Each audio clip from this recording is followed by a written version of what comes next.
and we going out some, you some, all the big people, you some, some, you some, all the roadside hustlers, some, Tiffy, Uncle Rico, the big C divide us, Tiffy, Uncle Rico, the big C. It's all in the game. It's all in the game. Here, there, and everywhere. Here, there, and everywhere. The people keep on crying. The people just keep on crying. It's not fair. And we going out some, you some, all the big people, you some, some. All the roadside hustlers, some. Tiffy, Uncle Rico, the big C divide us. Tiffy, Uncle Rico, the big C. It's all in the game. It's all in the game. Here, there, and everywhere. Here, there, and everywhere. The people keep on crying. The people just keep on crying. It's not fair. And we going out some, you some, all the big people, you some, some, all the roadside hustlers, some, Tiffy, Uncle Rico, the big C divide us, Tiffy, Uncle Rico, the big C. It's all in the game. It's all in. My people, where you at? Where you at? Wake up on your slumber, stop sleeping. Whip your hands, whip your hands, whip your hands, whip your. Come on, come on, come on. I know you're sleeping now. You gotta whip us some more, yeah? Okay, let's go. The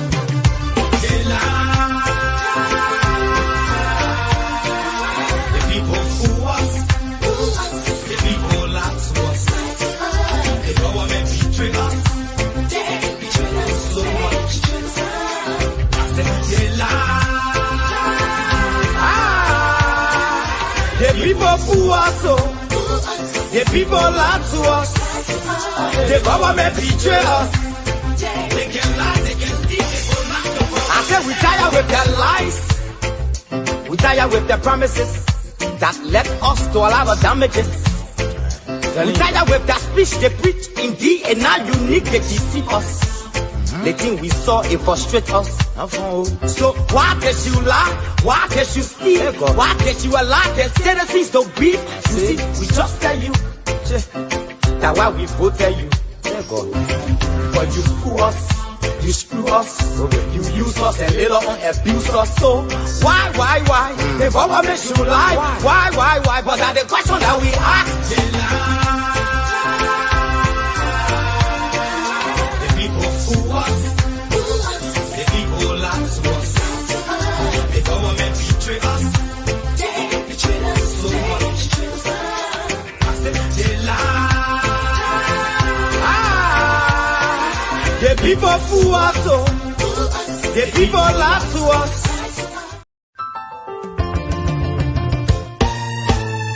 My people, where you at? Where you at? Wake up on your slumber, stop sleeping.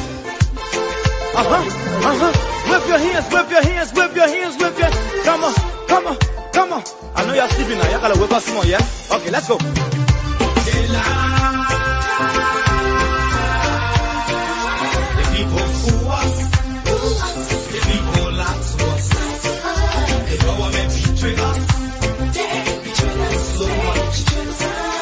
I said they lie. The people fool us, oh. The people lie to us. The government betray us. They can lie, they can steal, they will not go. I said we tired with their lies. We tired with their promises that led us to all our damages. We tired with their speech they preach indeed, and now unique they deceive us. The thing we saw, it frustrate us.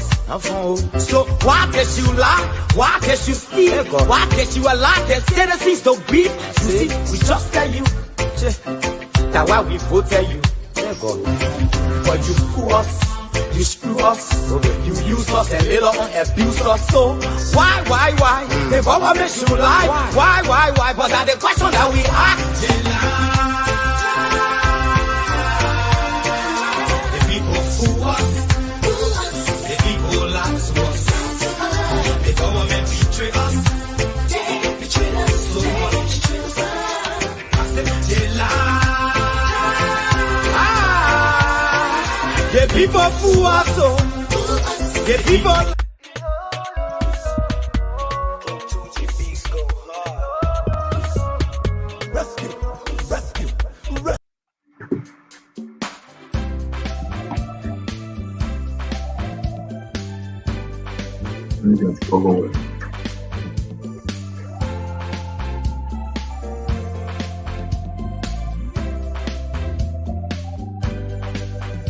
If you happy with the way things are, then go and register to vote.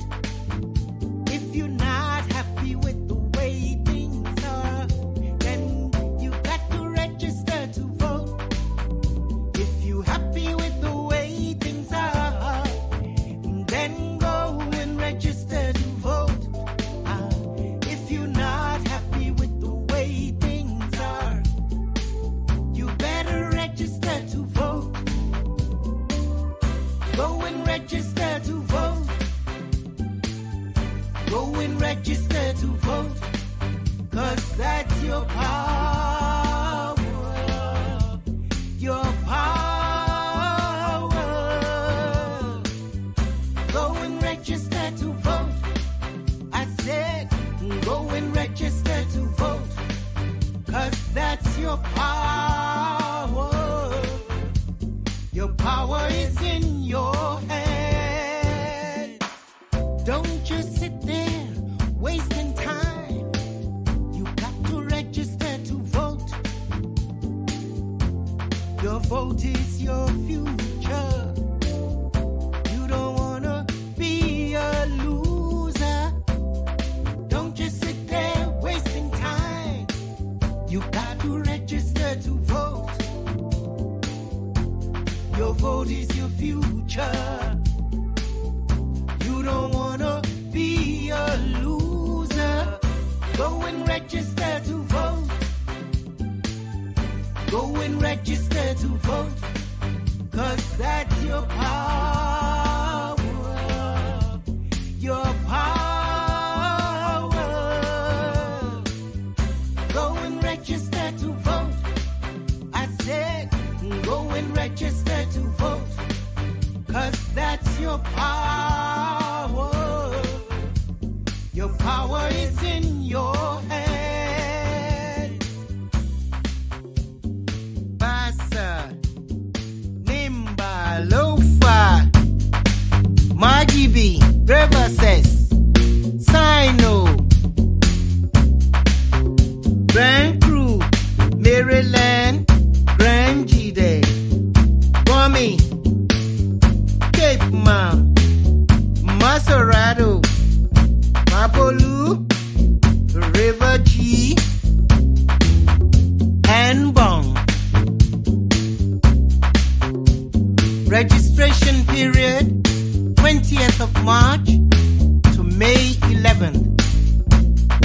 20th of March to May 11th, 2023.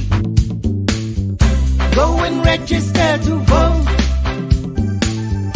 Go and register to vote. 'Cause that's your power. Your power. Go and register to vote. I said, go and register to vote. 'Cause that's your power. Your power is in your head. Go and register to vote. I said, go and register to vote. 'Cause that's your. Welcome to Keg Media, the horizon of creativity. We are a team of creative storytellers that are driven by the desire to help you bring your dreams to life. Our services include production seller, video production equipment rental, photo shoot studio services, podcast studio rental, post-production, design and branding, digital marketing, television commercials, event coverage, and live streaming. We understand that every project is an opportunity to make a difference, inspire, move, and change the world. Whether you're a small business or a large corporation, we work closely with you to create a personalized experience that will help you to reach your goals. Our state-of-the-art equipment and cutting-edge technology guarantee that your project is produced to the highest standards. We also understand the importance of creating a strong brand and reaching your target audience. That's why we offer a wide range of digital marketing services, including social media management, search engine optimization, and online advertising. At Keg Media, we are dedicated to helping you achieve your vision and make an impact. Contact us today, and let's make it happen together.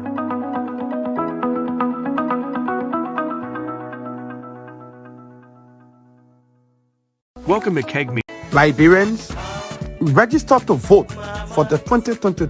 It's all in the game. It's all in the game. Here, there, and everywhere. The people keep on crying. The people just keep on crying. It's not fair.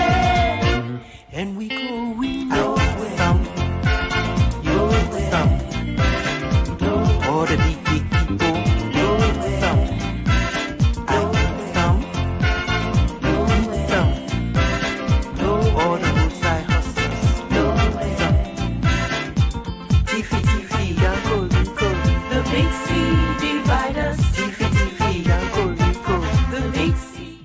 It's all in the game. It's all in the game. Here, there, and everywhere. The people keep on crying. The people just keep on crying. It's not fair.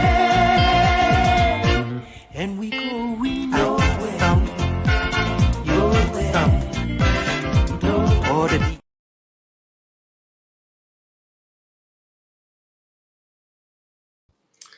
Hello, everybody, and welcome to the program. Pastor Mo, Jupo, Pia, how you guys doing? Yeah, we okay. Great. It's good to be back to this Wednesday, the 15th day of February, the year 2023. We are happy to be back on the Class Reloaded. A lot of issue trending. Let me say welcome to everyone who's following us on the radio, via Facebook and everywhere else. I am your host, Stephen Johnson, saying a pleasant welcome to all of you. We come your way Mondays, Wednesdays, and Fridays on the following radio stations. That's Bourgeois Radio FM 98.1 in Montserrado, Premium FM 98.1 in Bangapon County, Radio Tupa FM 89.1 in Grand Bassa County, Voice of Lofa FM 99.3 in Vanjama Lofa County, Radio Joy Africa FM 97.5 in Magibi County, and of course Voice of Compa FM 106.5 all the way there in Nimba County. A few updates. JMB arrived in Liberia to a rousing welcome. On yesterday there was a service and a welcome. There was a service for him yesterday, hosted by his wife, Sis Katumo Boakai, at their home. In attendance, you had Benena Yure, Benena Wilfred Yure, of course, Yomblikanga Lawrence, Browning Samuka, and many other Liberians who are going to welcome Honorable Boaka after being away from Liberia for about 3 weeks. I'd like to say welcome to Liberia, Ambassador, former Vice President, and Standard Bearer of the UP Boaka. And we're looking forward to rolling up our sleeves, as he said in his Facebook podcast. There are lots of issues trending today. We'll look at the court. A lower court had ruled in favor of Nwamo Dikwi. Nwamo Dikwi, as you all know, came in the news when he was appointed to head the LACC by President Weah. His citizenship became an issue of question. It was later determined that his citizenship was falsified. We've learned that he has gotten a new citizenship, thereby nullifying the old one. And there are fundamental questions. We're not lawyers, but there are fundamental questions to ask. Does this mean that all of the cases he won while serving as a lawyer at the time, will the court rule? Would the court rule again in those cases? Because by law, you cannot practice law in Liberia unless you're a Liberian citizen. So to see that you won cases under a fraudulent naturalization certificate, it brings to question the legality of some of the cases in the normal society where you falsify your immigration papers. You'll be deported to your original country. Unfortunately, in Liberia, you get a second chance to reapply, notify the old one, and get a new one. But there are other trending issues in the country. We see the president is still passing around with the one rule, the rule you cannot even complete. And you bring in one bad people and they pass it around the dusty rule to see things. And these are all signs of desperation. You're in the end times and you're worried about the second term, and so you're all over the place, all looking for mediocre things to serve as achievement. You made 294 promises in the last 5 years. You're only able to achieve 24 of them. That's 8% on a percentage scale from 1 to 100. That's 8%. If you're in school, that's NTR. And so we'll give them the same NTR at the ballot box in October. I can guarantee you that. But there are lots of other issues trending. Our panelists will talk about them in the opening. Other trending issues. And another thing I'd like to also talk about in my own trending issue would be this notion, which has been permeating the cycle for some time, the issue of this concession, bogus concession. Many times people say, oh, the UP government signed 68 bogus concession. I would like to provide a contextual framework here in my own trending issues so that our people can understand some of these issues. But not to, without much ado, let me begin the conversation with first trending. I'll begin with Jupor, and then Reverend Mo, and then Pierre will wrap us up, and then we can have a wonderful. But before then, let me say welcome to all of our students. I see Ruhas Di Dueta, Koli Sekwe. I see J. Howard Freeman, Richards, Flomo Livingston, Bassi, Morris, Praise, Theophilus Jigbe, Victoria Faconia, Hero Faith Williams, Eugene Harris, Chris Quill, Amadou Dadi, Conan, the great Raymond Kala, Charles Young, John Gapu, just a person so I can recognize you, James Kadimi, Kumbasa, Randolph Jalab, Gafi, John Okai Bie, Alvin Peno. Alvin, how are you, my friend? Gafi, Sano, Elizabeth J. Franklin, VM Vamude, Stanley, Roland Teme, Sam Saw, Raphael, Latoma Williams, Sia Davids, Raxin Nimlin, Samuel Weir, Chokon Smith, Kona Gunter, I see who else? I see Maima Koti, Sam Sie, Phoebe Warity, James K. Collins, Cecilia Badio, John Junius, Finna Kwomolu, Stanleo Morris, Nukua Morris, Theophilus, Chokonta. I mean, Chokonta, people had a long time, man. I remember when we went for our debut, we entered LU. It was Chokonta administration at the senior class. We had a very funny story that day.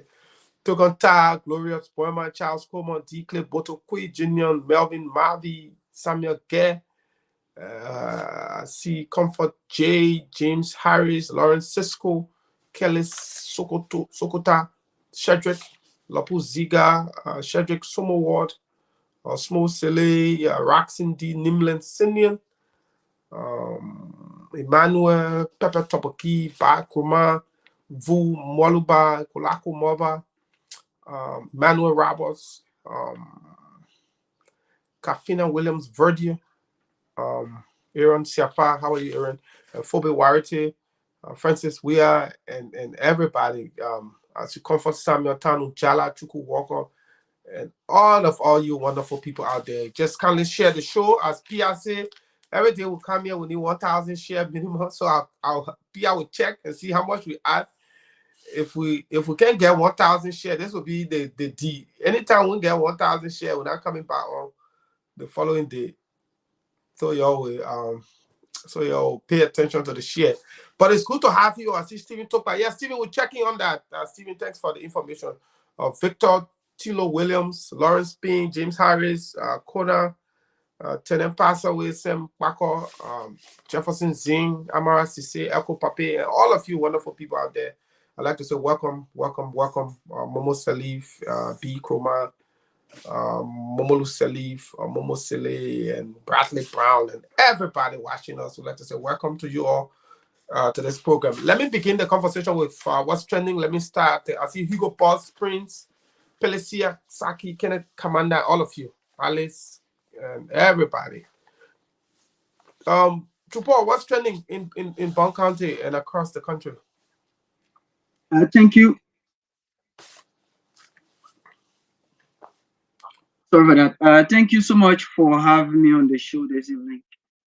So fronting from my end tonight, the national chairperson for Unity Party in Bonn, Madam Vala Nyamankopo Timber, has reassured Liberians that honor the stewardship of Joseph Nyaman Boakai, there will be a modern Liberia that everyone can boast of.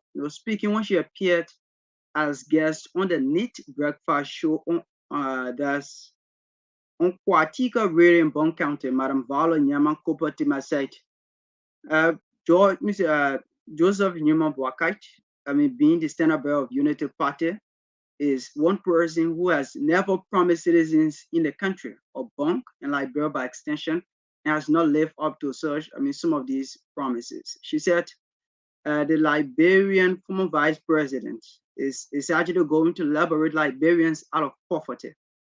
And one thing she talked about is the issue of experience. She said even though President Weah has spent about 4 to 5 years in power, politically he's incompetent because he lacks all of the experience to lead people. He lacks all of the experience to lead people in this country. And she said, unlike President Weah, Vice President Joseph Boakai is one person who is very much concerned about the workings of the legislature. And she actually said, on his watch, Liberia stands to benefit more. Another issue from my end tonight, the completion of the Banga Main Street has actually been stressed by citizens in this side of the country. During the 2017 election, President George Weah Pio caught us a visit in Bonk when he said, honor his stewardship as president of Liberia, he's going to complete the Banga Main Street. But up to present, the street is yet to be completed. And as I speak to you now, some part of 2021, that's 2021, those guys dug some holes here. And the holes remain the way it was until present. And citizens actually filled in that hole, and it was flagged out by majority of the community radio stations in this side of the country. But up to present, they are yet to live up to some of these promises, and citizens are actually calling on them to complete the pavement of the Banga, that's the Banga Main Street. And we interest you to know that the same company that was given the contract to actually do the RRA road, was the same company that was actually given the contract to complete this Banga, that's Banga Main Street road. And up to present, the road is yet to be completed. Just that they dug some holes and citizens fell in that holes. And up to present, the holes are there, and nothing from the government, nothing like actually, living up to some of the promises they made. So the citizens want the president to complete the pavement of the road. Thank you. Thank you, Chupo. And those are interesting things because this government has a history of trying to impress people. To just engage in projects, can't complete them. We've seen that on the Monrovia Robertsville Highway. They just dug the road to create the impression that they're about to do something, and it's sad. The people of Bond County should learn from this. This government has no desire to fix that road. If they did, they will have. I remember when the UP government was doing the Monrovia Nimba Highway passing through Banga and all those places. You saw it. Many of you in Banga saw it. It was once the project commenced,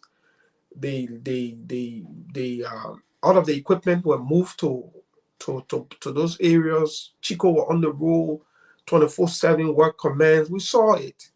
This government is just complete 419. They just go around breaking grounds. You've broken more grounds than any other government in the history of Liberia, and you cannot even complete a single project on your own. And here's a government that has received over $2 billion in domestic revenue, because if you're collecting anywhere between 500 to 700 million a year, in the last 4 years, going to 5 years, you collected almost $3 billion. What have you done that you can show for your own domestic revenue, other than the few international goodwill that, like the Emory Hospital, the Japanese grant used to do the 14 military hospital, the Japanese grant used to do the dual community? What can this government show with the revenue that is collecting? Just paying salary and the rest is pocketed. Those are things Liberians need to pay attention to. It's sad. At the same time, it's something we all got to pay attention to. Let me go to Pastor Mo. Pastor Mo, what's trending from your end? Excuse me. Well, I want to be grateful to God for today and thank God for all of our viewers there in the Facebook land. Those of you that are watching by way of Facebook, YouTube, and to our many listeners there in Radio Land. Thank you. And to all of the panelists.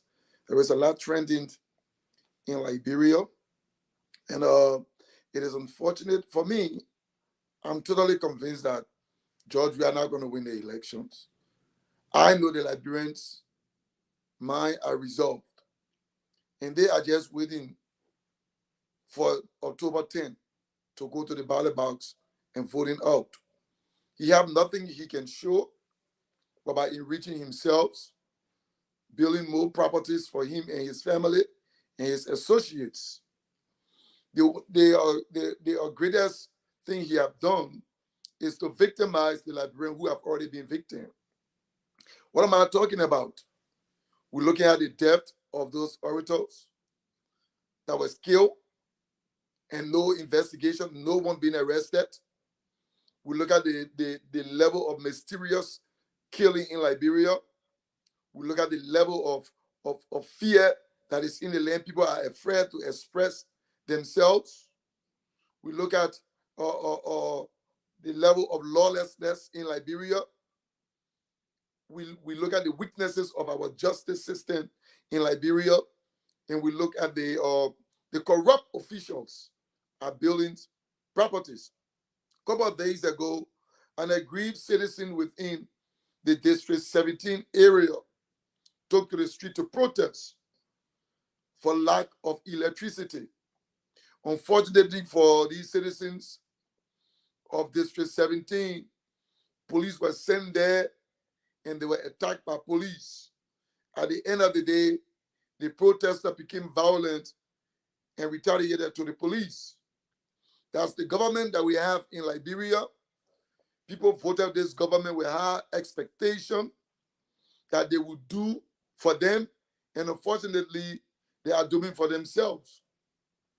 We look at the public outcries of Zogos in Liberia, and many Liberians have turned their eyes to the reason why there is an increase in arrest youth in Liberia that we call Zogos today.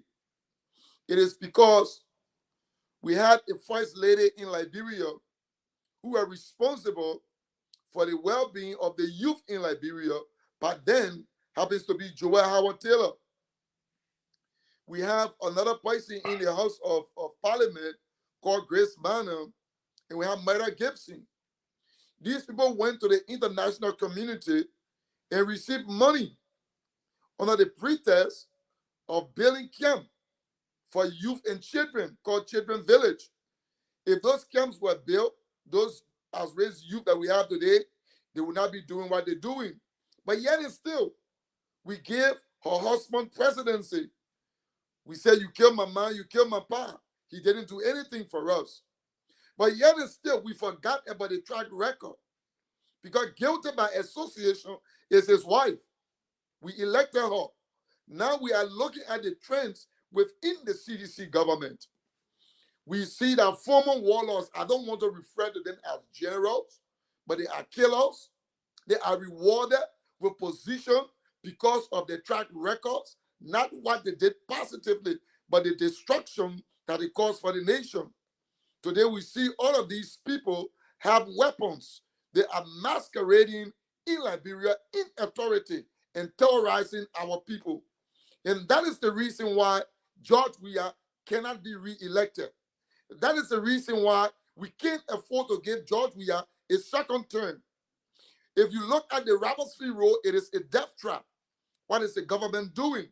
It is a death trap. Too many people have been victimized. But I come today with my training issue to tell Liberians, they gave you money, take the money. That is your money. They gave you t-shirts, take the t-shirts. That is your money. They gave you lapas, take the lapas. That is your money. Listen, 5 years ago, they didn't do this for you. Their responsibility is to empower you, that you can be able to empower your family. But you are unable to empower your family. You are unable to send your children to school. You have been reduced to beggars. 6 years ago, you were not at this level. Now look, you are down. You are reduced yourself to beggar. If you think it is better for you, vote them in. But if you know it is not better for you, vote them out. Thank you very much. Thank you, Pastor Mo.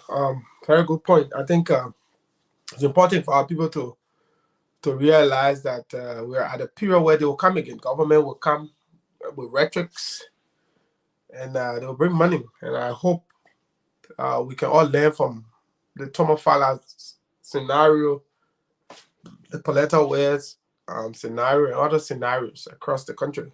Pia, what's trending from your end?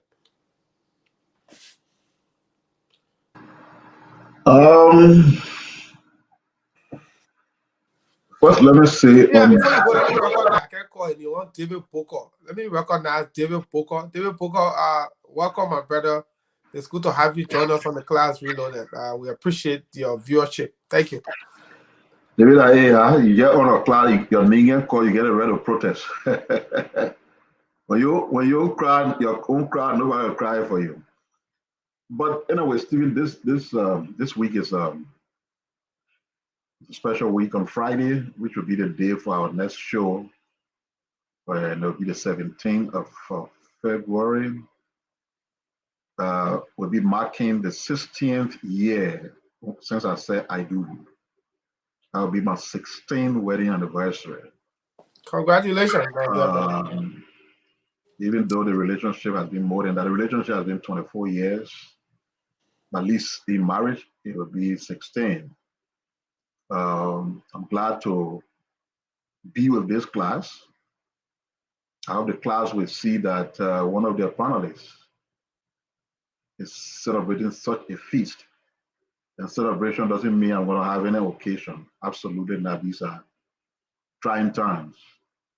But once the day comes, you recognize it as a celebration. You remember that on this day, 16 years ago, this one happened to me. That's a celebration all in itself. And we look forward to our fellow panelists, our students, and everybody that's standing with us. Secondly, you see, I've always said there are things we should not celebrate, Stephen. People can die, people can get sick. Our society is so now dangerous, they don't fear God. Somebody's sick, like what we saw with Joseph Juma Boaka, people celebrating. We need to reach a time to stop that, because the things we celebrate against people are for all of us. So our young brother and friend, Sekou Carrasco, I'm told lost his father. I want to say on behalf of the class Reloaded, our sympathy. We pray that God would grant him paradise and that his soul is saved. That is the end of mankind. Once we were born onto this earth, we got to die. This is something God destined for all of us. And that's why it makes no sense when we celebrate people who are sick. We celebrate the fact that they are sick, or people dying, we celebrate them. I will learn some lessons from these experiences of life. Voter registration, Stevie. Since we talked on the other day, I've been contemplating on the voter registration thing. And whenever the things you do will minimize people's desire to participate in an electioneering process, it's simply voter suppression. And that is why I believe the opposition in particular should not allow this to happen. Under no condition the rationing of days for voter registration, as has been announced by NEC, should work. I'm sounding this consistently because I want the people who are supposed to be participants, the political actors, to act. There's no reason why Joseph Boaka, Alexander Cummings, Benendo Ayure, Nyomi Kanga Lawrence, Rimboko Elisham, Tiawan Gonglo, all of them who got the desire to contest in this election, there's no reason why we are a few days away from the so-called schedule named by the Election Commission, and they're not giving the indication that that will not hold. You need that 2 months period for simultaneous registration across the period. That's the only way you will have the people motivated to go and register to vote. If you're forcing people to go register in 10 days, 19 days, 18 days, you know, many people are not going to be able to go through that nonsense. And basically what you're going to be doing, you're going to suppress the vote. In America here, I was just looking through the voter registration timeline across the US. Some states will allow voters to still be registering up to 7 days to the election in the election year. Some will be allowing people to register up to 1 month to the election. Connecticut, for example, will allow registration, I think, 24 hours to the date of the elections. They make it a whole period thing. So as a result, nobody is going to lose appetite and say you don't want to vote. That's why you see all the things the other people from the other side been doing, you know, in different states, putting bottlenecks on how people can vote, how they can do this. That's why you hear all the cry in America about voter suppression, voter suppression. What is unfolding right before our eyes there, which has never happened before in Liberia, which people appear to be tolerating, is that the NEC, for reason known to themselves, trying to suppress the vote. And my people, political actors, and I'm talking about CDC because they are part of the games. But all of you people, every day talking about opposition unite, opposition united doesn't mean just being on the same ticket. You can unite around issues. What are you doing to make sure that this nonsense that the NEC is understand hold? Because if you lie to hold, the votes will be suppressed, my people. But now the international community, the NEC, and everybody else should know that with that schedule remaining in place, there'll be no election in Liberia. That's the message that you get by now. You got to change that.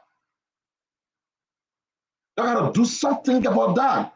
Don't be lazy. Don't be weak. What you guys are doing, you're showing signs to be weak. You accept everything. Look at the nonsense they pull out the call censor. Everybody knows the censor was a flop. What have people said? It looks like you accept it. And you know that nobody accepting that nonsense that they call censor, where they're trying to manipulate numbers and all these things. But what are you saying about it? What are you doing about it? Because Nigeria was saying, what are you doing about it to make sure that that thing is not accepted anywhere in the country as censor? When we should have booted them out, elect the proper people for the country, we'll have the censors. They are prepared people, they joke with everything, so they mess that whole thing up. And let me quickly close on this training issue stuff with what I promised the other day, part 2 of Don't Mind Him. And just bear with me. Because this guy goes about throwing jabs at the opposition, telling people they will not mind them because they did that. You know, there's a tendency, there's an adage that said, if your closet is nasty, don't throw things at people because they can jump into your own closet and the things that are there are so bad. We are in his government, they got a nasty closet. So I don't know how they can be brave, how they can stomach the fact that they can throw words at people. That the opposition put them on that man or that you them on that man. Don't mind him. He went to Nigeria and came back to all the 419. He said we're going to get 6,000 teachers. 6 years finished now, we can see that 6,000 teachers. Liar man, don't mind him. Yeah, people jump out one morning and say all the problems in the country will be solved because they come to do something called resource swap. They will just give some resources to China.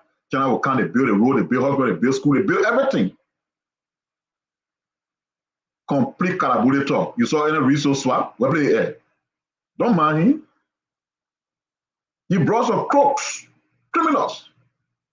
International criminals, they call them Elton and Iboma. He said they come to get 1 billion, come to sign 1 billion known to them so we can build roads, mainly highways. Where that one at? They were not 419 talk. Don't mind him. One of the things he made noise about when he killed power, you were on Kalabule talk. He said he come to get a country coastal highway. 6 years gone, you see that coastal highway? Don't mind him. He just wake up one morning, I don't know whether you slept on your left side or they had too much celebration at Jamaica Resort, they jump in the swamp, getting one ugly boat from there, they come from there, they say they come and build something called Bali Island. That's 6 years ago. You wanna see that Bali Island? So don't mind him. He came to power, he met 7-7. Everybody across the board, the least person making 150. He took more than 15,000 and they were giving them $40 instead of 150. It took him good 5 years before he realized that they were stealing the people's money. Roll, don't mind him. All the crew people I know since I was born are so smart people. I'd never seen dog crewmen before. And the only crewman who dog collar, don't mind him. All the institutions we have to fight waste and abuse, they were working. GSC, LACC, this, that. He came to power, he killed all. They are all dead. PPCC is 0. Kill up, man, don't mind him. Say you've been in Liberia, you've been knowing about Liberia. You now see, well, $1 million worth of cocaine was just kind of the country like that. The first time it happened, I honor the liar man. The common book at Denson. The country that dumps out for all the bad drugs. That kind of person you still want to be president? Don't mind him. What kind of president you don't see bring a brother-in-law? You're who living in the Southeast, you say, Joe, you are coming from the Southeast. All your forests, the man cutting everything down. That donkey man, that a web brother, digging all your mineral. You know where he carrying it? Jamaica. Looting the country. Don't mind him. As soon as he came to power, the US rate was around 130, 125, 130. One of the men went to more than $200 before they started fighting to bring it down. So crocodile thing. Don't mind him. The man sat down there, he run your country. 3 boys got missing. Moses disappeared with them. Moses are free men, you say bring funeral home business. The boy and the parent and crying, nothing come from out of it. He said he running government. Don't mind him. The man say he want to have airplane over people, Air Liberia. Don't know the airplane he gave up? Bilikato. That is something I call Bilikato, that what the man gave up. He brought cake to RIA, he said that airplane. Don't mind him.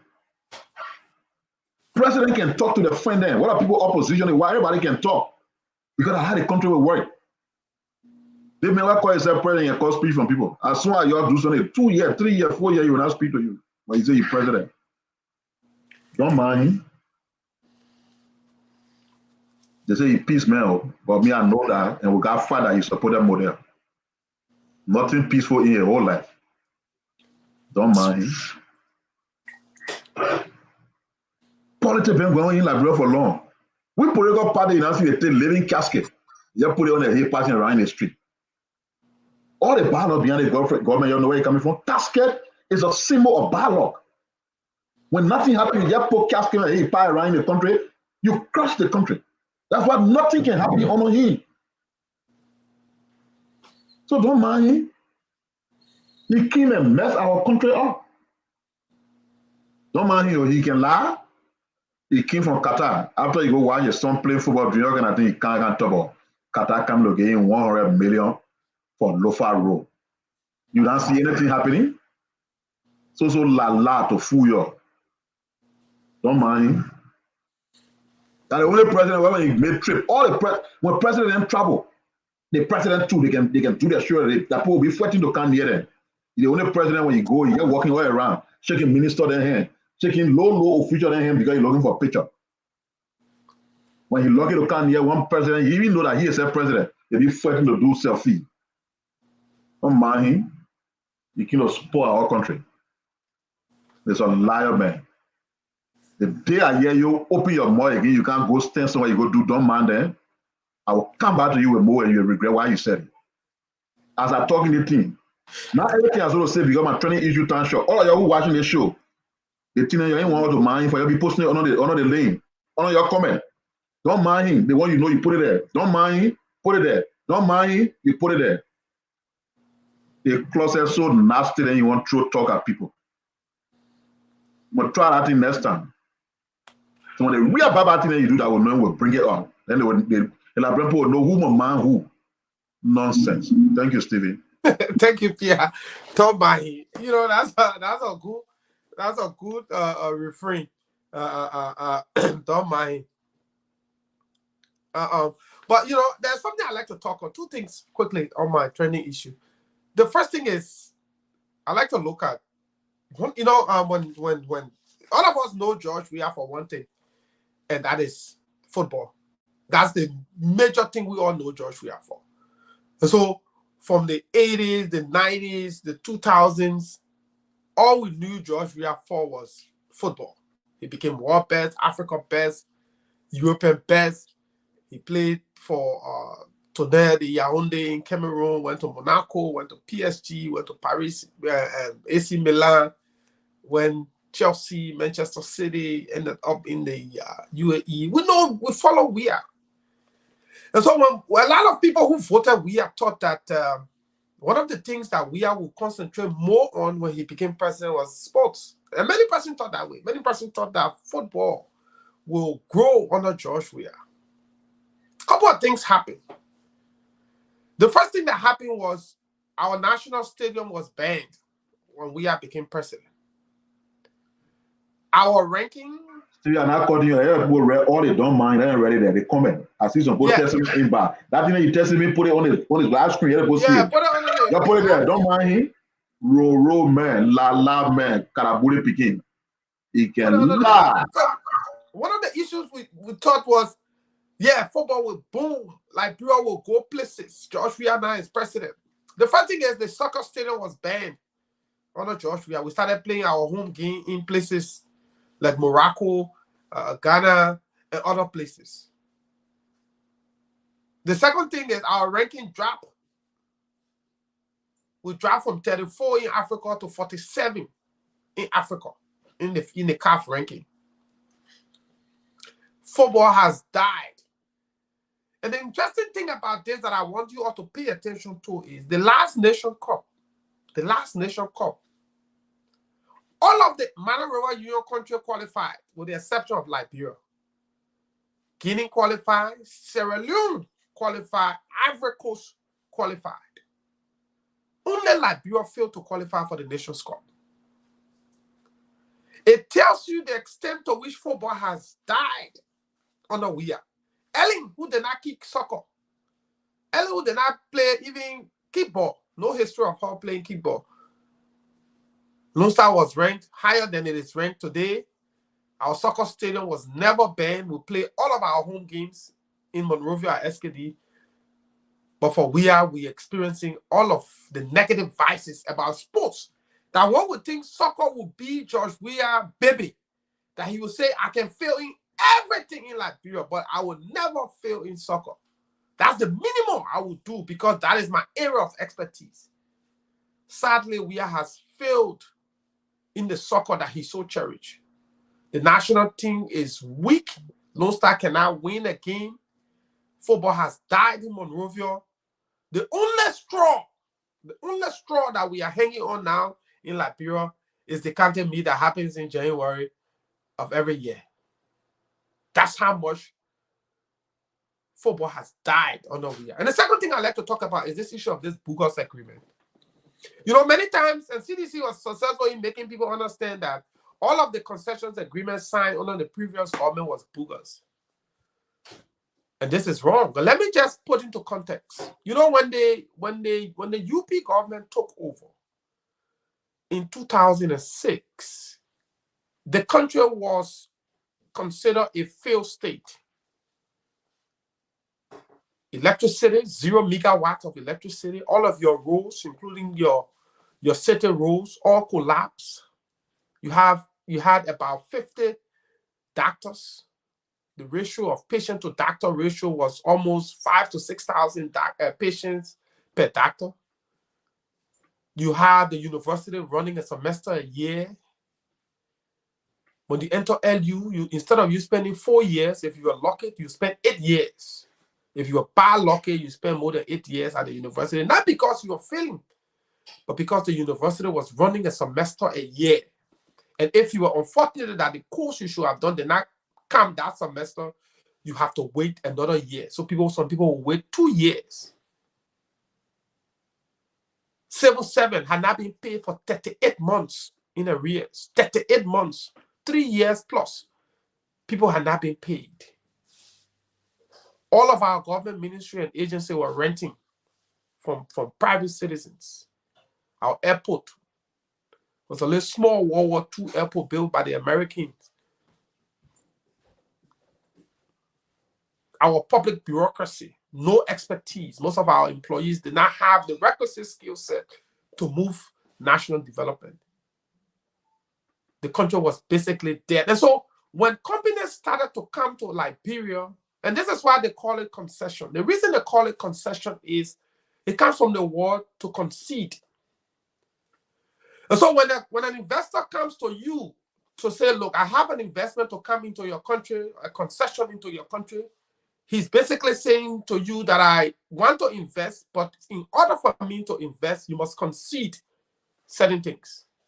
And this is why most of the flexibility that the UP government instituted so that those concessions could come into the country, they had to relax certain rigidity. So certain tax laws had to be relaxed.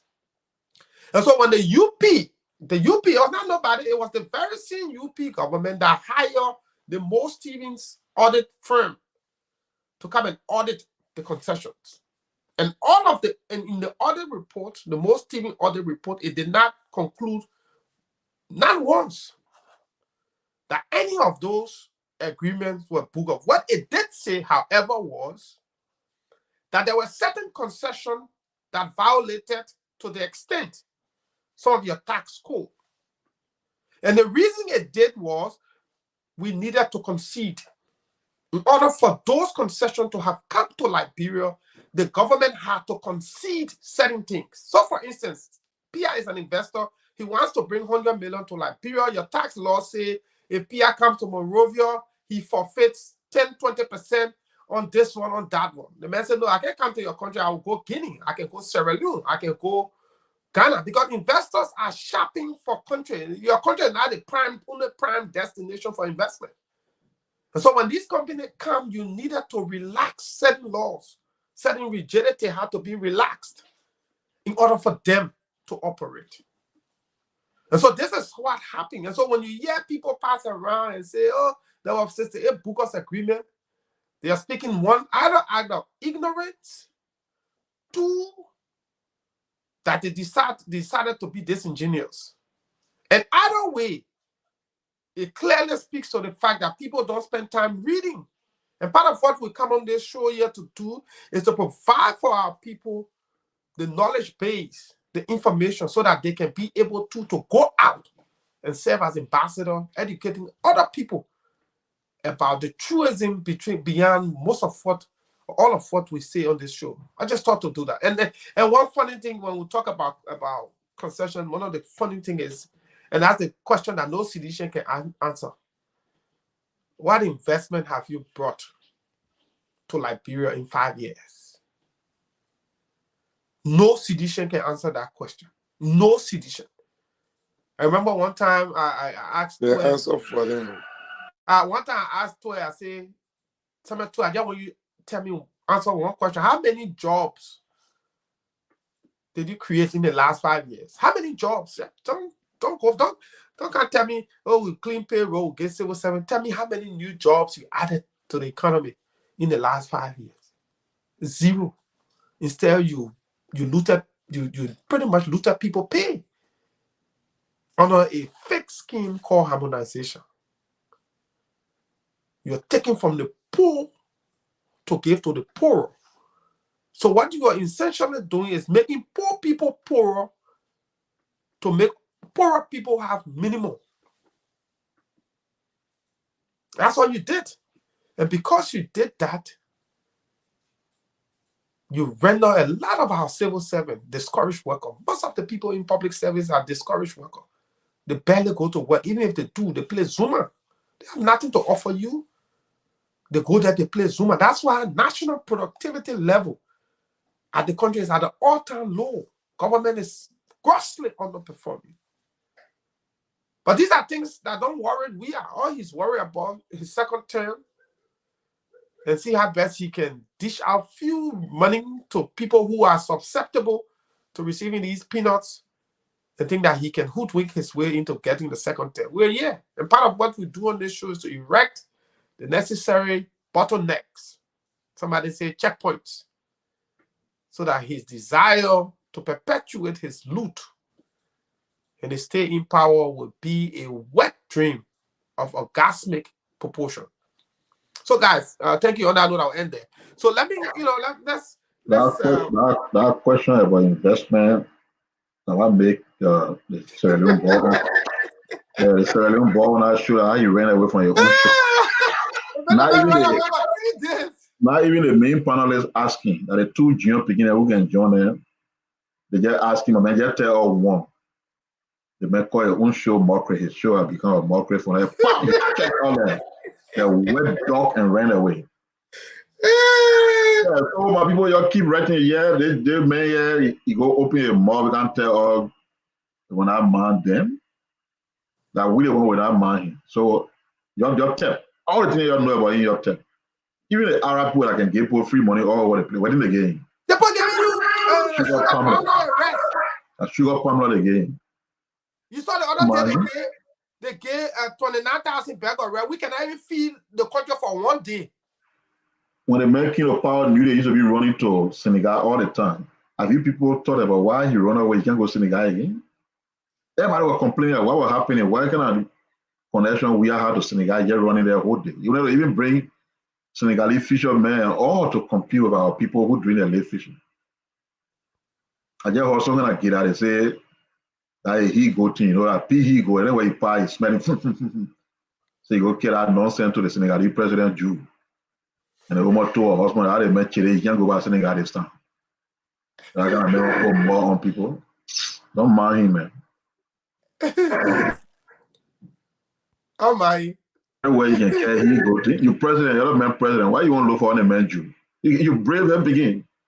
You recruit and ball. Go to Senegal and he's run there every day.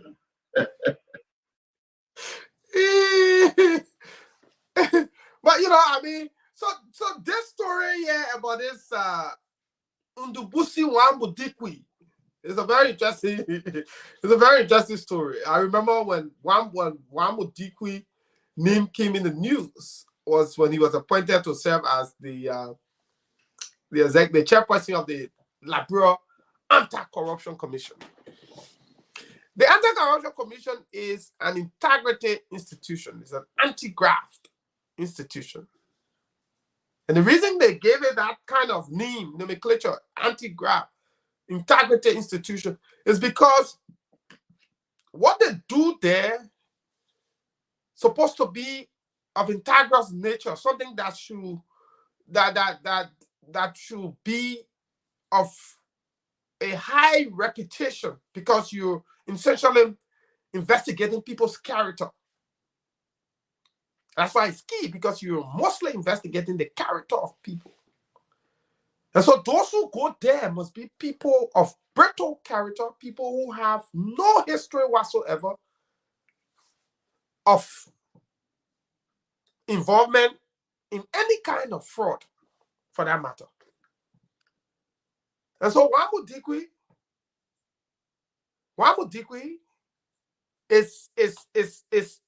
is appointed by President George Weah. And one of the sad things, Pastor Mo and Chupor, is one of the sad things is President Weah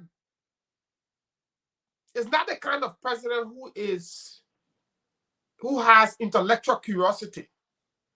Because if you're a president, if you're managing a country or an organization and you are the leader, you have to have intellectual curiosity. Because what it does do is it gives you the ability to decipher between things, to understand things, at least at the peripheral level, on the surface level, so that you can be able to make your own judgment. So if I'm head of an organization and somebody comes to me and say, yeah, this man is qualified for this job, one of the things I would do is to just do the bare minimum to look at basic things. There has been, look at the case of our own man for Philadelphia, Darlington County, to the Ravos International Airport. And there are numerous cases where the president has failed to exercise authority, to do due diligence, to even enforce, to push his people to do due diligence before that name is sent to you for you to announce. And so if those who are supposed to serve as the speed breaker between you and the announcement are giving you garbage, of course you'll be bringing out garbage. And it shows how weak you are as a leader, and it shows how unsophisticated you are as a president. And so Nwamwu Dikwi gets appointed. His citizenship comes into question. He's stripped of the job. His citizenship cannot be validated. He loses, he loses the fact that he's going to the Anti-Corruption Commission. And then he goes back to the court and say, I come back for my citizenship. And then the court gives him citizenship. Now, the fundamental question here is, if this guy had said he had citizenship before, and it was discovered that the citizenship he claimed to have had was a lie, isn't that the basis for deportation, for somebody to lie on the immigration filings, for somebody to falsify citizenship documents? What gives a court the authority now acting upon what to grant this man another round of citizenship? Is the court saying that the initial citizenship is nullified? And if so, shouldn't he be reprimanded? Shouldn't he be punished for fraud? How come he's given another citizenship, a new citizenship in the country? And then the second phase to that question is, here's a guy who had practiced law in Liberia for many years using his fraudulent citizenship. And because our law states that for you to practice law in Liberia, you must be a Liberian. And so cases he won while pretending to be a Liberian. What happens in those instances? Will those cases be revoked or revisited, the rulings revisited? Can people now start to pray the court and ask that all rulings in which Nwamwu Dikwi served as counsel for those who won the case, did not have the credential, was not recognized by law to serve as counsel on those cases. Those are fundamental issues that we have to ask. Pastor Mo, when you look at this whole Wambutiki case and you look at Liberia as a country under George Weah, how we've ignored all of the values, our laws, how Weah himself is seen violating the laws of the country. What do you think? How messed up is this country under Weah as we speak? Well, the fact of the matter is that Echo Pape, they say him to neck. Imagine that kind of man on top of your elections. The fact of the matter is that our country has become a failed state. Our country has become a failed state. Anybody can infiltrate.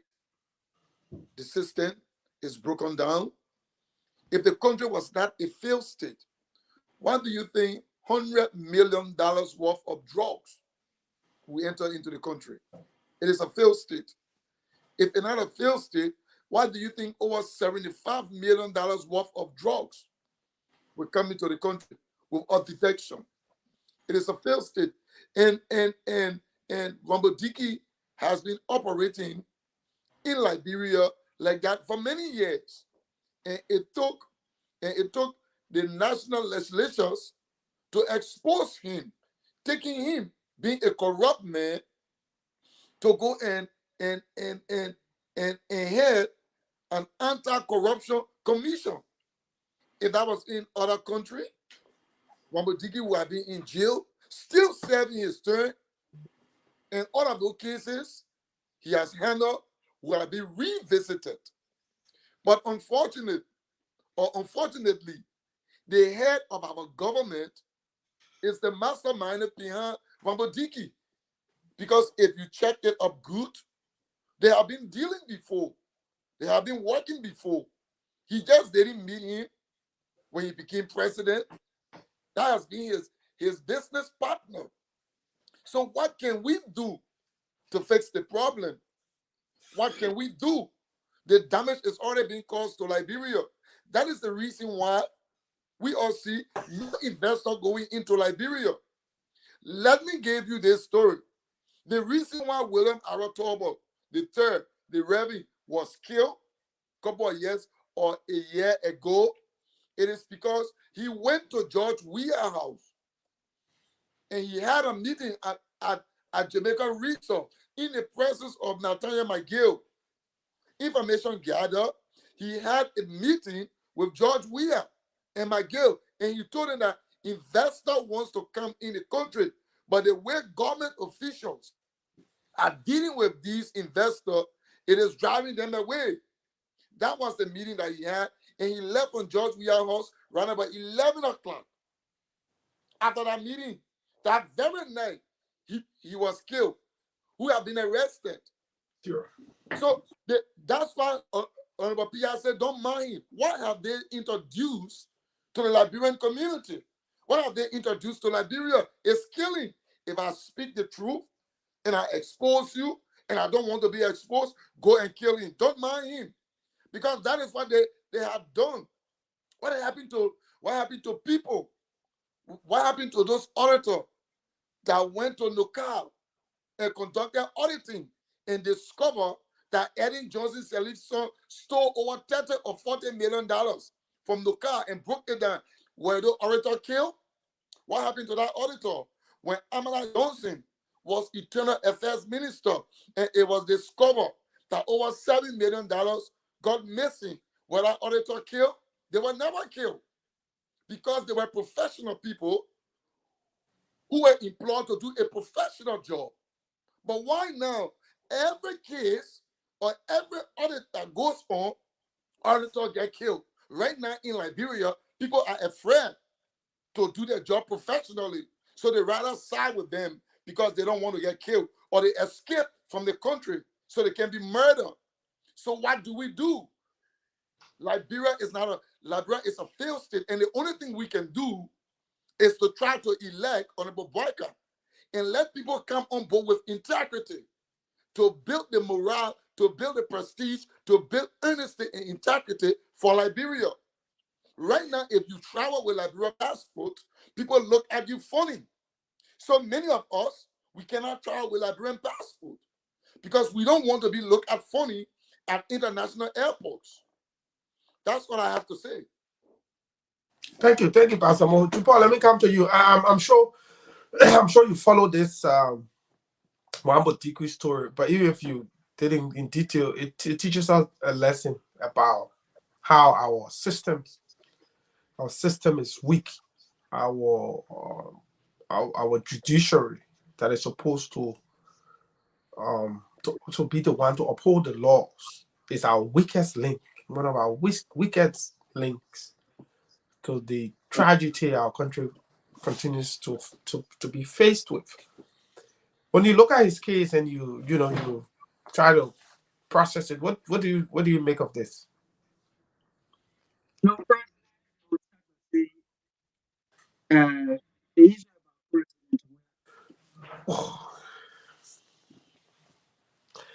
about we're having problem. Pia, let me come to you. I think Jupol internet is going through some technical glitches, as Tuel puts it. But Pia, let me hear from you. We all follow the Wambo Dikwi case when he was appointed at LACC. And this is the same guy was so brave to send to National Elections Commission. Can you imagine? As if the Etta Brown Lasana is now worse enough. We are wanted Wambo Dikwi to be Elections Commission chair. David Etta Brown, who is indicted for criminal charges, Wambo Dikwi, a guy who lied about his citizenship, which is perjury under the law, which is also fraud under the law, is the guy who we are wanted to make Elections Commission chairman. What does this say about the judgment of the president? Pia.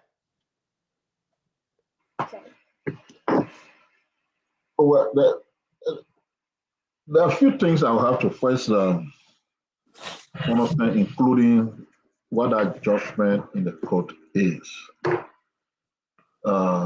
So I know that basically when we are trying to give him all those responsibilities, including to take care of our elections. I mean, with all due respect to Nigerians, but imagine a man with conflicted citizenship, and you want to put the conduct of an election in his hands. He had a chance to serve in other positions, GC, LACC.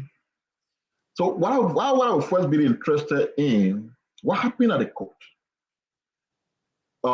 Is it that the court recognized the fact that the citizenship he lost, he had entitlement to it, and therefore the court restored the citizenship? Or is it that the court accepted that he's never been a citizen, but decided to, in their judgment, grant him citizenship? Which is which? Because if the court says everything they say about your citizenship were incorrect, in our opinion, from our judgment, we found out that your citizenship was genuine, and so we are restoring your citizenship, then it's a different thing. If they agreed that he did not have a citizenship or that his citizenship was fraudulent, but they have decided to grant him citizenship, then it's another thing. So I haven't read, don't have listened to or seen the ruling. So I don't have that luxury of that kind of. Yeah, I thought that's a fair point. I don't have that luxury of understanding, but the only thing I can say so far is it is shameful that his citizenship was being contended and disputed. Even at the time our president was giving him huge responsibility, including to be the man who would take us to elections. The country the man comes from, originally, is one of the most powerful nations, not just in Africa, but in the world. Huge country. What is he running away from in Nigeria? as a learned counselor. I thought you want to build a competitive society. Nigeria is a very competitive society. It's a place with enormous opportunity, huge economy. Not a joking thing we have in Liberia. Very huge oil-driven economy. Why doesn't he see himself fitted into that society and forcing a way in every way possible to be a Liberian? So these are concerns I have, but a clearer understanding of what transpired in a court is what I'll be looking forward to if I should have additional opinion. But just generally from the beginning, like I would say, Wambudiki has not demonstrated to be a good person. Yeah. He's a person of bad character. Because, and the reason why I ask the fundamental questions, here in the US where you are, Stephen, you know that if you are found to have done some wrongs in obtaining citizenship here,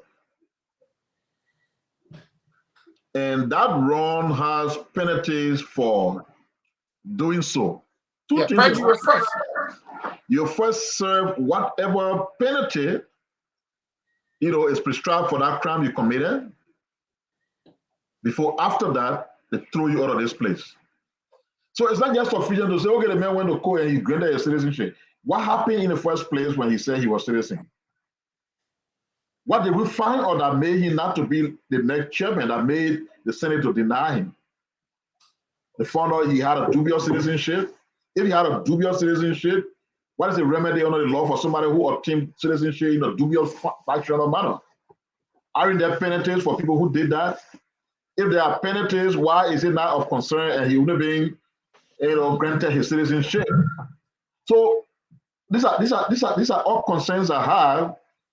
But then I'm not too surprised because many of the things happening in Liberia, most of the standards, they've been reduced on where we are. Even the very constitution that is a guiding principle for where the nation goes, it's not respected. Everything the constitution has said, when they say the other thing, when a lawmaker dies or is removed, you have this time frame to have a by-election. We have never respected that. This is a time frame to do X, Y, Z. We have never respected that. Everything required by the Constitution with time limit, we has not respected that, and he has always gone with impunity because we have a legislature that don't care in their majority. The few presidents who could stand up in the legislature, they don't have the number that is required to take actions. And a majority of them just thinking and following. Some are just hoping that since 74 lawmakers for the lower house going for re-election, that our people have seen what people have been doing over the past 6 years now, and that they will save themselves. Exactly. That most of the people don't come back. Exactly. I mean, the 15 person from the Senate who coming back to say they still want to be senator, based on how they failed, the one or two among them that may have represented themselves well, remove them. The majority of them who are just being put them out.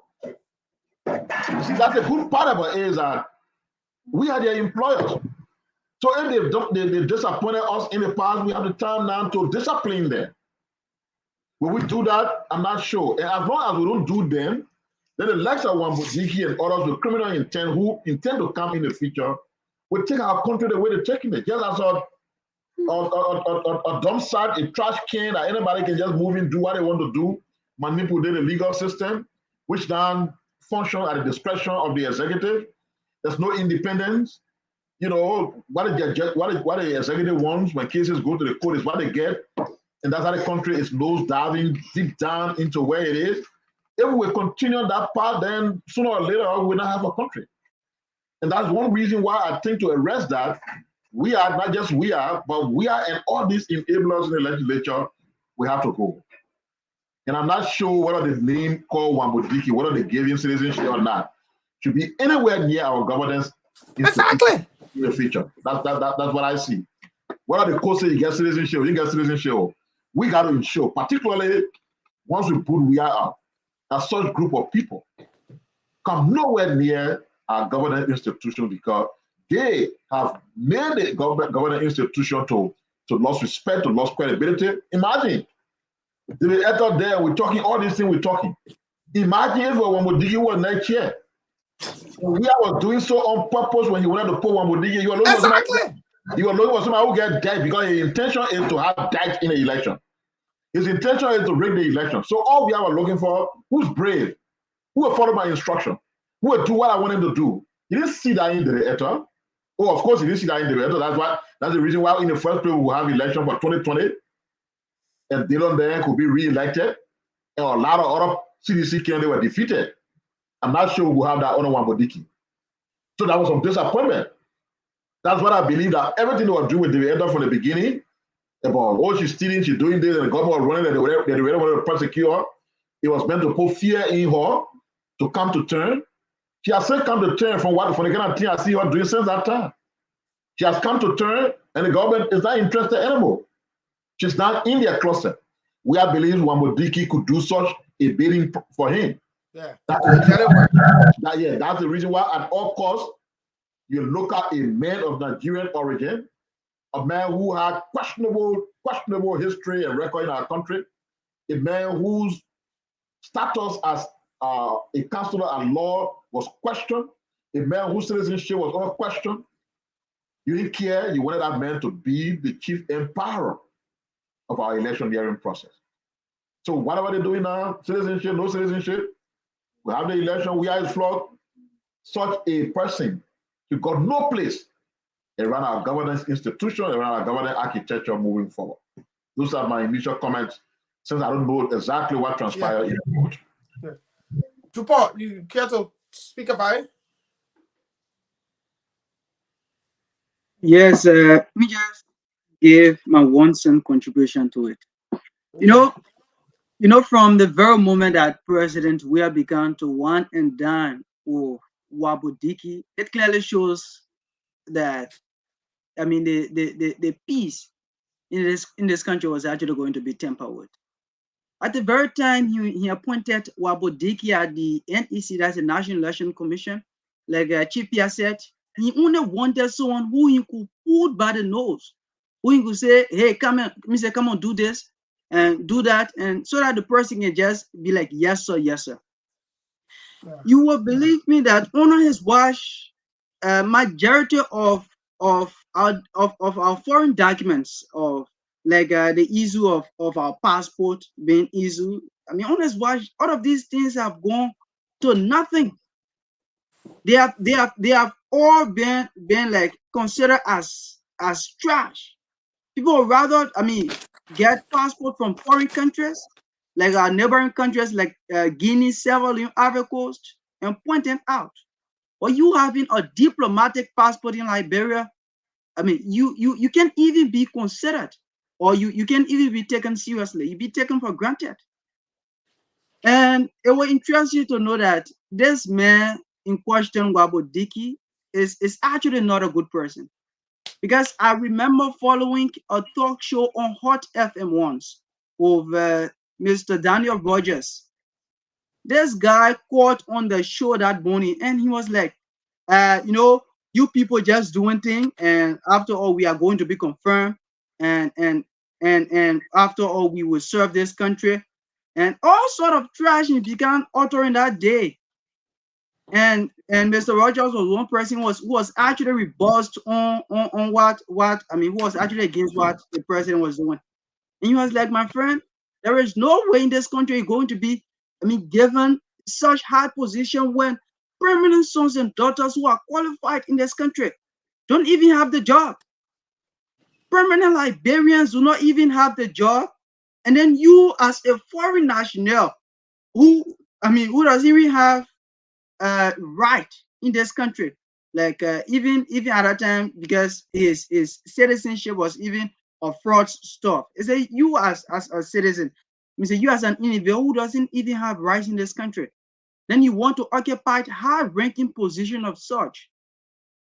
And I mean, several other things on his watch have actually been mishandled and several others. So that's my 1 cent contribution. Thank you. Thank you. Chupa, you said something very interesting, especially on the passport issue. And I think PR will know this even better. When Charles Taylor was president, the Liberian passport, even before Taylor, the Liberian passport lost its prestige. It was banjo. Passport were in the hands of a lot of foreigners. Some people who weren't actually Liberians had Liberian passport. And so when the UP took over in 2006, the issue of our passport became one of its paramount concern.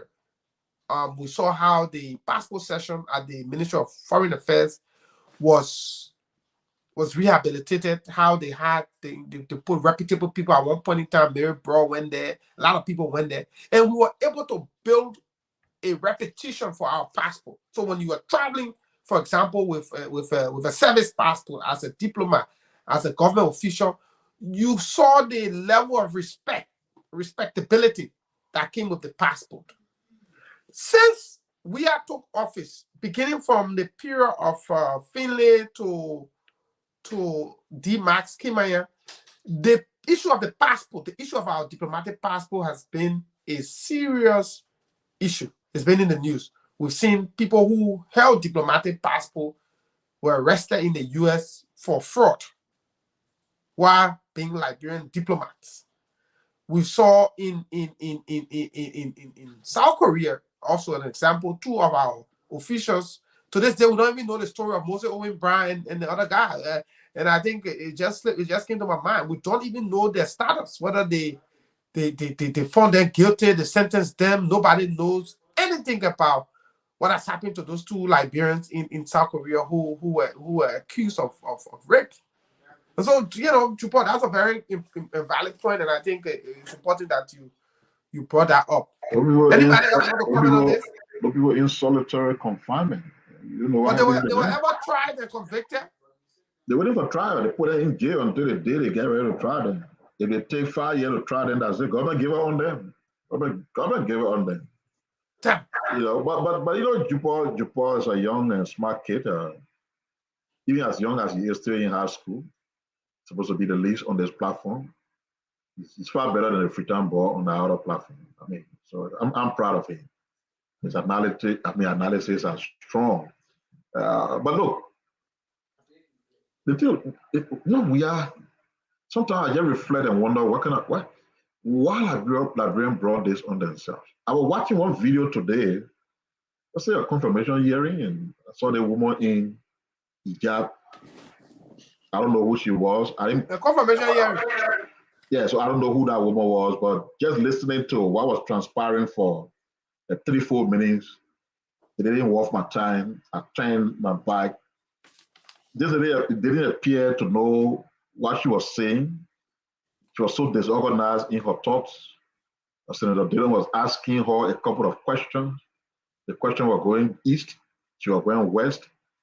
And Dillon had to be struggling to bring the question back more than 4 or 5 times, hoping that she would understand exactly what was being asked. And this woman just jumping left, right. And the other lady was very articulate.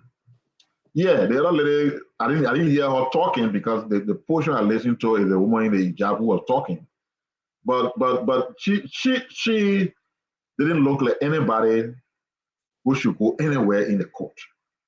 I'm told she was appointed as a judge. Some judge for some circuit court or wherever. Yes, she's appointed as a judge. This woman had no understanding of what she was talking about. I don't know who can make these recommendations to WIA. The Liberian legal profession is expanding. You got people with long-term history, experience, and practice, demonstrated competence. They're all there. And you would think that that's what you look for if you want your judiciary to work. But rather, people looking for partisans. So you bring one woman who even know a left or right, she's talking all kind of things, she's going to go and be running a whole court. What's going to happen in that court? Why WIA is doing this to us? With no disrespect for how do you call the guy? This former Nima County representative who gone to the Governance Commission.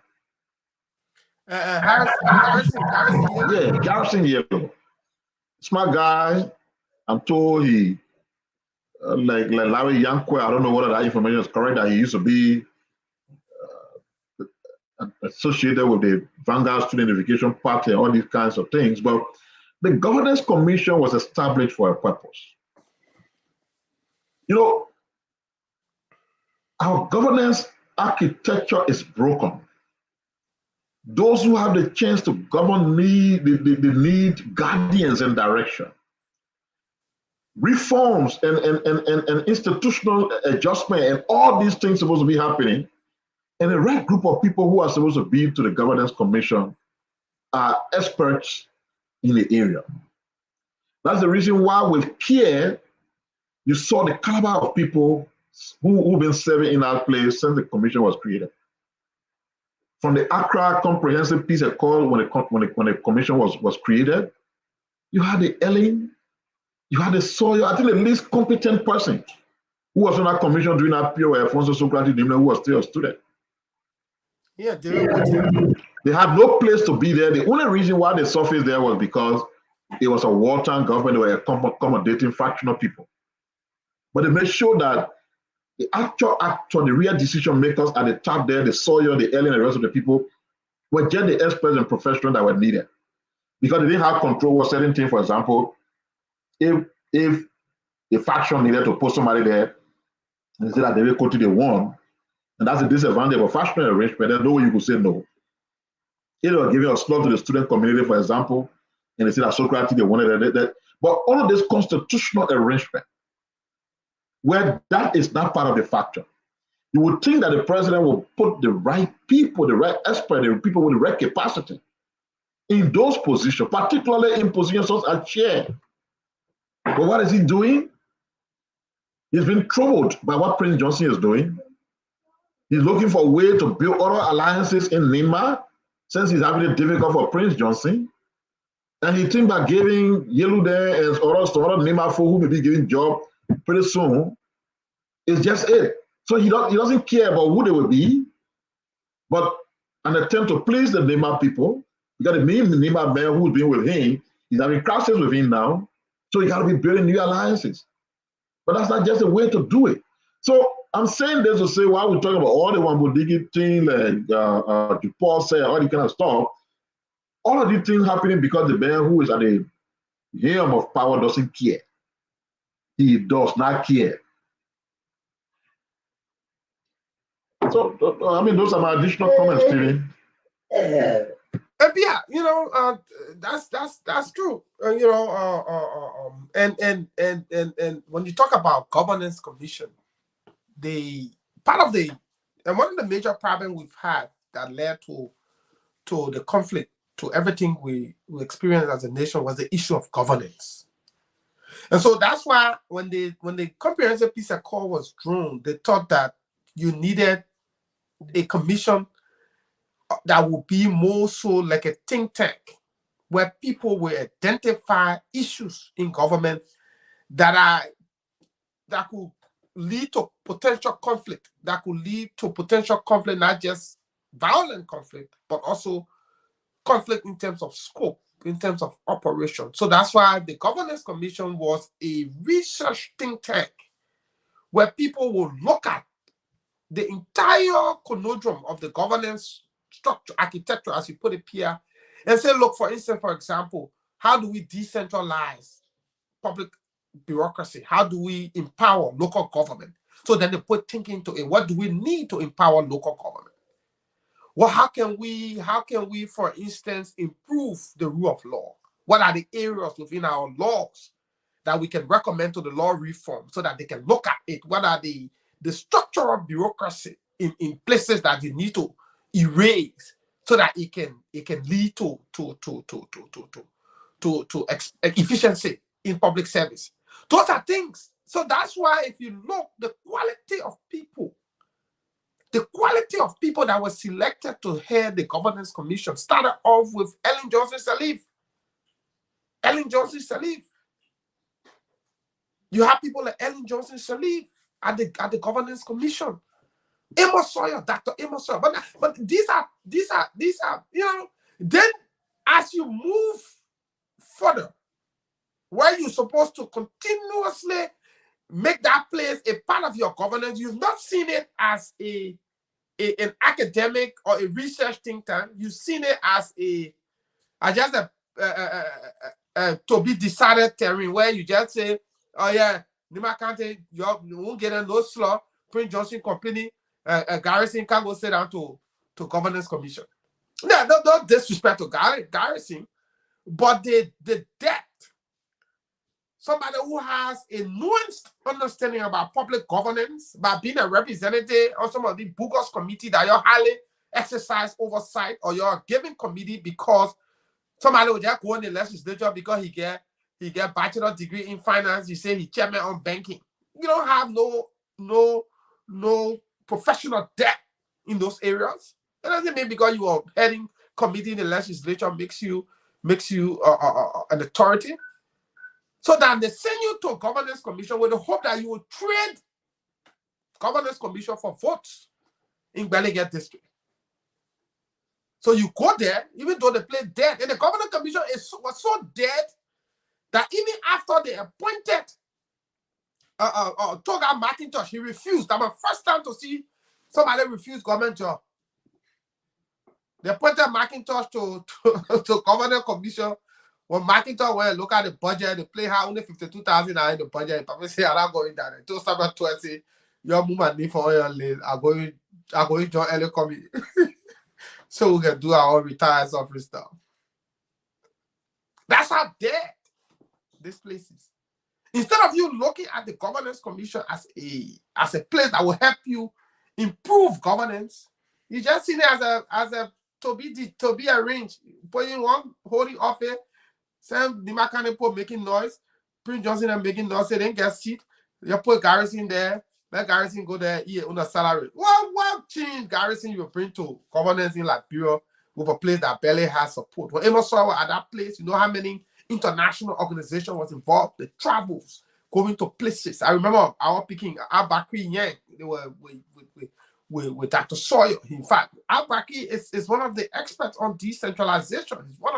He's written a lot of research paper on decentralization. Why are you not even looking at people like that? Only because most of these people are not partisan. They're not put liquors. You can't compensate them because they don't have constituents. They don't come with a county or a district. Sad.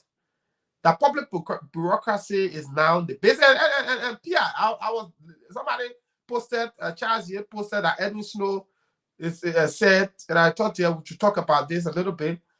Edwin Snow posted, and Charles here posted and said, Edwin Snow say if George Weah paid the $5 million for bombing the bombing pole, now for it. Now you see how the guys are trying to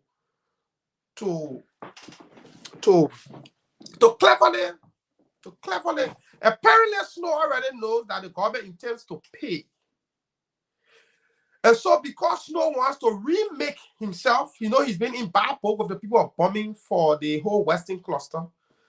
Now they get more information that the government is about to give some money to bombing. Now he's trying to present it like the government coming do bombing county favor, that when they pay the money that's legitimately due them, then he will get them bombing vote. That way he now remakes himself and say, oh yeah, I went and talk for you, the president get the money, so you're not going to vote for him. These guys are dangerous. I commented on the post, and I was hoping that the only thing he came there, he said, okay, sir, I told him, he came there, y'all go campaign for. I said, Snow, this is not about who will win or who will not win. I said, this is about the fact that bad people like you, we should win you out of public service. I said, who told you 2023 is about just Bwaka winning? No. It's about the rebirth of the country, looking at people like you. People like you should not even be anywhere. 50-mile radius within public service. So you want to mortgage the people of bombing now, like you got some bargaining chip for vote. So yeah, pay money that legitimately due us and we'll get you bombing. That's how less of a human you treat your people. And you call yourself senator for bombing county? That you're using your people now as bargaining chip, as pawn in your political game of chess. Bring $5 million, I get you bombing vote. Then you got him being laying down your container to your house. But me say this in your container that yeah, then just bring the 5 million that they owe. And let me tell the people of Bombing, I'm from Bombing. I'm from Bombing. Let me tell the people of Bombing. The money the government owes you is a legitimate money that's for you. They're not doing you favor. You owe them no vote. You're not doing you for favor. They bring your money, it's what you legitimately owe you. It's for the county. 5 years, they deny you that money. When you people were there, you are getting your social development, you are getting your county development money on time. All the boys, all the people, Mohammed Ali, were county development officer in Cape Mount, other people there in the area, y'all are getting your money on time. The people are bombing, decided on what to do with their money. 5 years, the government rob you of your money. Then so on, use what is legitimately the money of the people of Bombing County to sell vote to George Weah. This is a classic example of the pay-to-play. People owe the people money. Instead of you telling them, look, this is what get me pissed off. When you senator for a county, when you representative for a district, who are you representing? Is it the people or the president? You go to the legislature, instead of you fighting for the people that elect you, you're fighting for the president.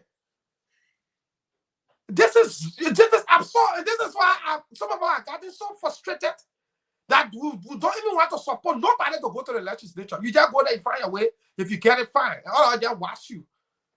Because when you go to the legislature, you go there to fight for your people. Those who elected you, not the president. Instead of you telling the government, say, you owe all this money and you must pay it because you've been receiving it for the last 5 years and you don't know what you've done to it, that will summon Samuel Twere, who is the Minister of Finance, that will summon the central bank governor who play host to the consolidated account, so that y'all can give explanation as to why Bombing has not received her 5 million. You're using them as a pawn, the vote. All the money you get, if you give it to her, will not give you Bombing vote. What nonsense! What nonsense!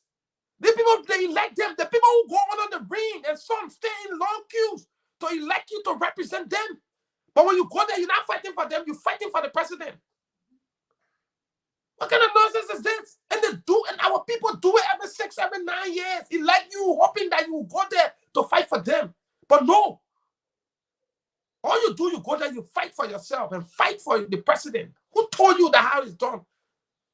And my recommendation has always been that before you take a seat in the legislature, some of the guys got to go see a psychiatrist first to prove that they're medically fit too. They need 90 days crash courses in understanding public bureaucracy, professional ethics, and let them sit down in class and watch TV of U.S. Congress and see how they operate and see how congressmen fight for their district, fight for their constituent. Instead of you taking money from your pocket to buy baby top, to buy baby diaper for your constituent, the budget can solve that issue. If you fight in the budget that will create jobs in your district, that the government will invest in capital projects in your district, it creates jobs. And your constituent will have jobs. When they have jobs, they're not going to come to your house every day to beg you to buy baby diaper. But because you don't know that, when the budget comes, the only thing you worry about is, oh yeah, what's in it for us? How about we say, and this is why the president takes ownership on the project, because the president don't think that you're fighting for it.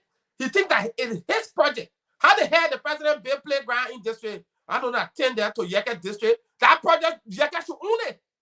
He's the representative. That money was approved through the budget that Yeke passed. Now we have project, it should be owned by the legislature, the lawmaker. It's your project. The senators there in Monserrato should take seeds of those things. We are not doing favor with public money. That he passing around building Invincible Park, building a recreational place like that. He private property. They say we have project. How dare you when you hire 85 million monopoly money or audio money? Why you didn't build one park? You take public money, you build parks, and then you say you think that private, because our representative, our senator don't fight for their constituents. So the president thinks that he's doing Liberian poor favor. This is annoying. This is annoying. We stay in long queues, vote for you to go to the legislature to fight on our behalf. But only a few people will go there and take up fight.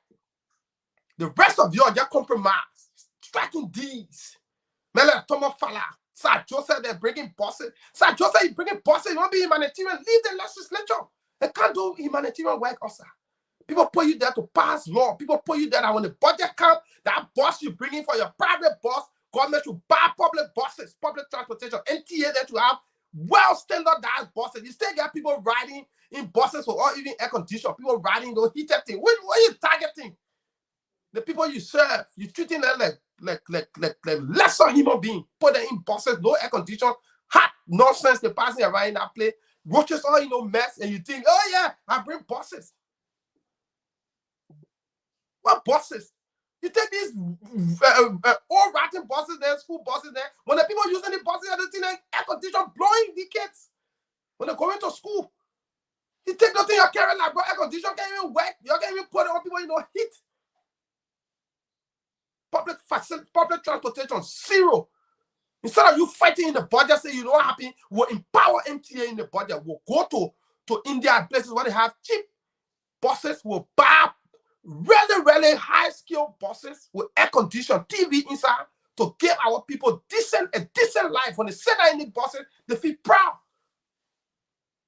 They don't do that nonsense. They go there every day and fight for yourself. Oh yeah, Monica, oh yeah, my man, our budget, our pay, our sunny, our gas slip, our this. And if the Liberian people cannot learn from these things, you get 88 people to change in October, excluding Weah and Joe Howard Taylor. Get 88 lawmakers who will be on the ballot. The few you will help pick. People like Yeke, you bring them back. Who fighting for you? Most of the crooks, you got to vote them out. They don't deserve to go there. They go there to go fight for the packet. They're going to fight for you. Thank you, man, my people.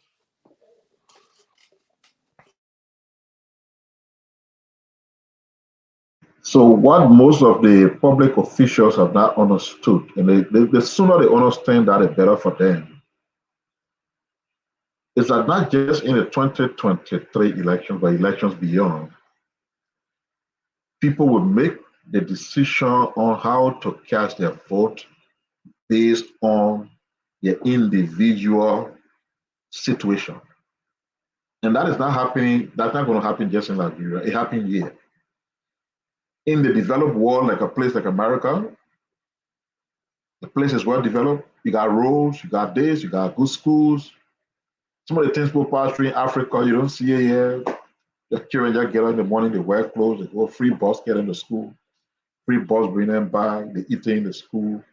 All those are good things. Roads have been built, bridges, and all these different stuff. But people always make their political decision on how things are affecting them in the system. And that's why in a place like America, for example, the economy is always number one in every election.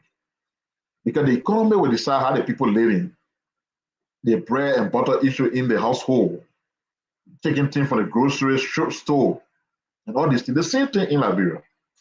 And slow and order, the sooner they understand that, the better for them. So, assuming the government got the money they're not going to take in the first place, the $5 million for the 3 counties, not even 1 county. So I don't know what Snow is talking about. Is that the government does not have $5 million for Bomi County. The government have $5 million for Bomi, Kema, and Bapolo. Assuming the government gave them the share that belongs to each of the counties. How does that change the situation of a man who cannot even feed his family right now? How does that change the situation of a man or woman or a household that can't send their children to school? How does that change the situation of the people who go to the hospital? They're not being treated because money is being demanded up front before they pay, before they treat them. How does that change the overall hardship in the country that's affecting everybody? Those are the things that the people will make their decisions on. Now, whether we have paid money that they took from the people wrongfully anyway, they're sitting with NEMA, all the noise for making. We are going to find the 7.5 million they owed NEMA, they give it to the people at NEMA. Each of the citizens in NEMA will vote on an assessment of their personal faith in the system. What are they passing through? What is it taking them to even make it day by day? Like the psalmist will say, one day at a time, Lord Jesus. What is it taking them to do that? to see every day that comes. DuPont is not going to vote based on Boncante Technical College being finished, or the street of Bangui they have abandoned. Maybe you find some political money and go finish it. DuPont is going to be voting based on what he's experiencing. What is it taking him to go to school as a young person in school? When he comes home, and his parents want to provide even a one-time daily meal for him to eat. If the family got health challenges, can they meet it? Are they feeling secure? What's the security situation they're facing? These are the conditions under which people are going to make those individual decisions to cast the ballot. And people don't want to be fair to themselves and say these things to we are and others. The fooling him, pay the bummy poor money and then they will vote for him. But when did a vote black become homogeneous? Well, a whole country will just say, yeah, we'll vote for the person because of this. Voting is individualistic. Everybody go into the polling booth, they will decide what to do there. So for a senator of Snow to say when he pay the money, Bummy people, as though they vote for the people of Bummy County in a bag that he controls. Oh yeah, so you left from different country. You got no control of the people you jumped there, they voted for you, so you believe that they're stupid. Now anybody can just come to them and they'll just follow, right? Just wait there, the 9 year you think long, it will pass. When other people were elected yesterday like you, they thought 9 year would never end. Let that 9 year pass. And you will know where you and the people of Bummy stand. Whether that trick you carried there that made you to survive, whether you will survive before you be thinking about if John we have paid the money, the people of Bummy will vote for we. So you expose men now and you control about the vote, you can just be making commitment, oh, what they pay, Bummy will vote for you, Bummy will vote for you when you pay the money. It's not how it works.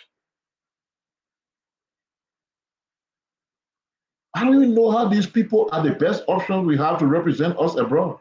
There's a member in the Ecuador Parliament for Rock of Ages. His own analytical skill is this poor. Doesn't even understand the fundamentals of government. But the people we send out there to represent our country in the different parliamentary unions. And back home, the examples they leave there, just to criminalizing situations. So let's not then be saying the people that do this. And Pierre, look at Vani Sharma is still presiding over confirmation on the Judiciary Committee. Because the Senate does not have balls. And the Senate is not treating all of its own with level hands. Prince Johnson was chair of the Defense and Security Committee. On account of him being sanctioned by the US, he lost his role there. That's the same Senate, the same institution. Why is the requirement different for Sharma? This guy who is popularly indicted by the Americans. This man is presiding over confirmation for people who will go run the judiciary. And the judiciary will not be corrupt, you think? That's how most of the people who go in there are proteges. I was hearing that even the people who just appearing, he's caught in all kinds of conflict of interest situation because those are people who work for a law firm. And he's saying that they're presiding over their confirmation. He should be nowhere near there. He's not the only lawyer in the Senate. They got so many lawyers in the Senate. Why is it difficult to take Vani Sharma away from the Judiciary Committee after his sanctioning by the US? And people expect that our foreign partners will respect the legislature as an institution. Exactly. You are your own problem. You are your own problem. Why are you tolerating all these things? You know, so let's not just sit down there and be saying, pay the board money, they will vote for you, blah, blah, blah, blah, blah, blah. Let us sit down there. The people are going to vote by assessing their individual conditions. And because we all know what the situation in our country is, carry the money. They will take it. Go divide the rest. They will eat it. When they enter the small voting booth on election day, they will be inside alone. You will not be there. Your money will not be there. Your rest will not be there. They will be in there alone and they will be saying to themselves, how am I voting now? If I vote yes for this poll, it means I'm pleased with the condition I'm in. If I vote no, it means I'm not pleased with it. I want it to be better. That's how they're going to make their decision individual by individual on election day. That's it. Yeah, you know, and it gets frustrating, you know, and you see yourself, you know, it gets frustrating, and you see yourself, you just at a certain point you just lose it, because the reason why it gets frustrating is we owe it to our country. We all made mistakes. We're not going to sit on this platform and behave like we're saints or like we've gotten it correct all through our lives in politics. We made some mistakes. We made some mistakes. But this is the time for us now as Liberians to say, you know what? Let's get it right.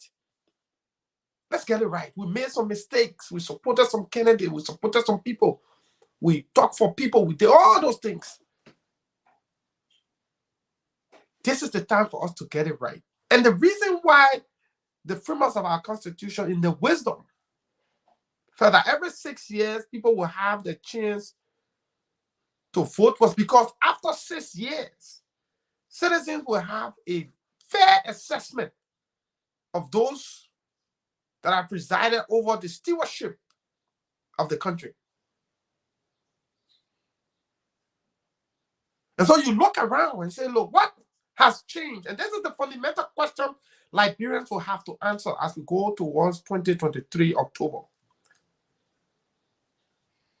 What has changed in the last 5 years for me, my family, my own life? In 2018, did you have a job? In 2023, do you still have a job?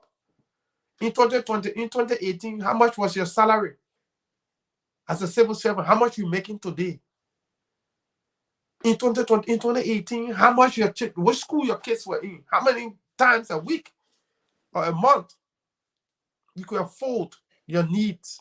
Can this happen today? Those are the fundamental questions that will have to be answered.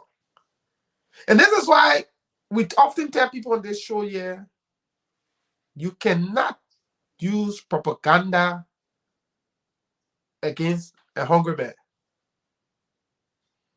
Propaganda will not work. The man hungry, and you tell him, say, Joseph Boaga, oh, Joseph Boaga is sick, he had paralyzed. You're making these stupid comments. But forgetting to know that you are in a position to change the lives of those you lead. And so 6 years down the road, you cannot show anything. And you think that by coming on the plane and using propaganda will get you elected.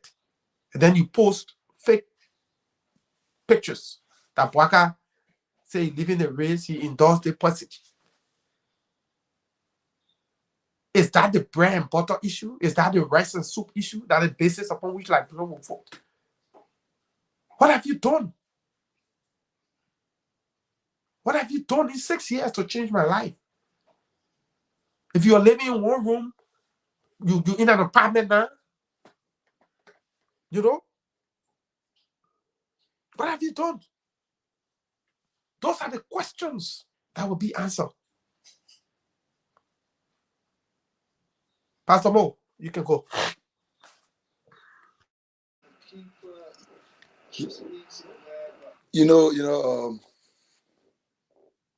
Looking at the lawmakers, the representatives, and the senators, I think they are complacent with their job that the people hire them to do. I think the reason for their complacency is the length of time they stay as representatives and senators. So their positions become personal. They forget about the jobs that the people elected them for, and they think about themselves. And like Honorable Pia said, instead of them focusing on the people, they are siding with the executive. They are siding with the president. I think it is about time for the complacency to come to an end. What am I saying? We cannot be giving them 6 years. It is too long. Because if we have a bad representative, he stands to enjoy 6 years. He will work for himself 5 years. And in the 6 years, time for election, he act that he's working in the interest of the people. That also goes to the senators. 9 years is a hell of a long of time that these people are going to work for themselves and their family. 8 years, everything they accumulate is for they and their family and their close friends. In the 9 years, time for election, and they pretend that they're working in the interest of the people. Same with the president. He got 6 years. The 6 years George Weah was elected for, what have he done for the people? Nothing. Even in his 6 years, when we are preparing to go for election, what have he done for the people? It is now in his 6 years, they are giving him $10 million to go and spend to these people for the people to re-elect him. I stand to be corrected. I truly stand to be corrected. I think in the House of Parliament, opposition have more than the ruling party. I stand to be corrected.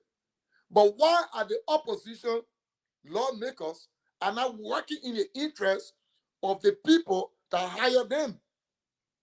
Why are they working in the interest of the tyrannic, the criminal government that we have?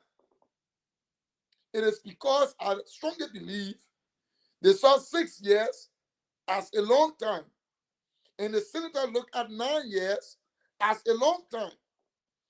And this is something that every one of us, whether you are in position or you are out of opposition, it is time for the tenure of representative to reduce. Then they will work in the interest of the people. If a representative year can be reduced to 3 years or 2 years, they will not have time to steal. They will have time to work for the people. Who told us that the government don't have the money to conduct elections every 2 years for our country to develop, for our country to go forward? The years of these people in parliament need to reduce. It need to reduce. Because if we elect you and you go there for 2 years and you want to use 2 years to steal and enrich yourself, you're not going to go back. We will look for new people to elect. And I think right now, the Liberian people need to vote every one of them out. That includes the Weah men. They all need to be voted out. And we need to petition the new government. Look, we need to go to referendum. The time of our representative and our senator need to be reduced. The term of our president need to be reduced, because the longer they stay there, they become complacent, they become corrupt, and they take this job personal. They take it personal. And I think this is something that we need to talk about going into elections. Look, how many people in Liberia right now under adding government? We work in government. I have my 3 children in private school. I could afford. I have my children attending. We all know how Catholic school is costly. I have my children in Catholic school paying the school fee regularly. They will never send home a day for school fee. Not a time that the school will write, you need to pay school fee at this time, and I will fall short. How many people today are able to educate their children? This government come in power, they strangulate the people with poverty to make their children poorer, that they are unable to educate their children, and their children remain zombies. It is heartbreaking. It is disturbing. It is troubling. And we need to understand, George Weah cannot win this election. There's no way George Weah will win. George Weah knows he's not going to win. That is why he has become a desperate man. George Weah is spending money in every length and ways that he's able to spend it. What have he done for the Liberian people? We listened to Honorable Secretary how George Weah stole 250,000 1996 from this same very country.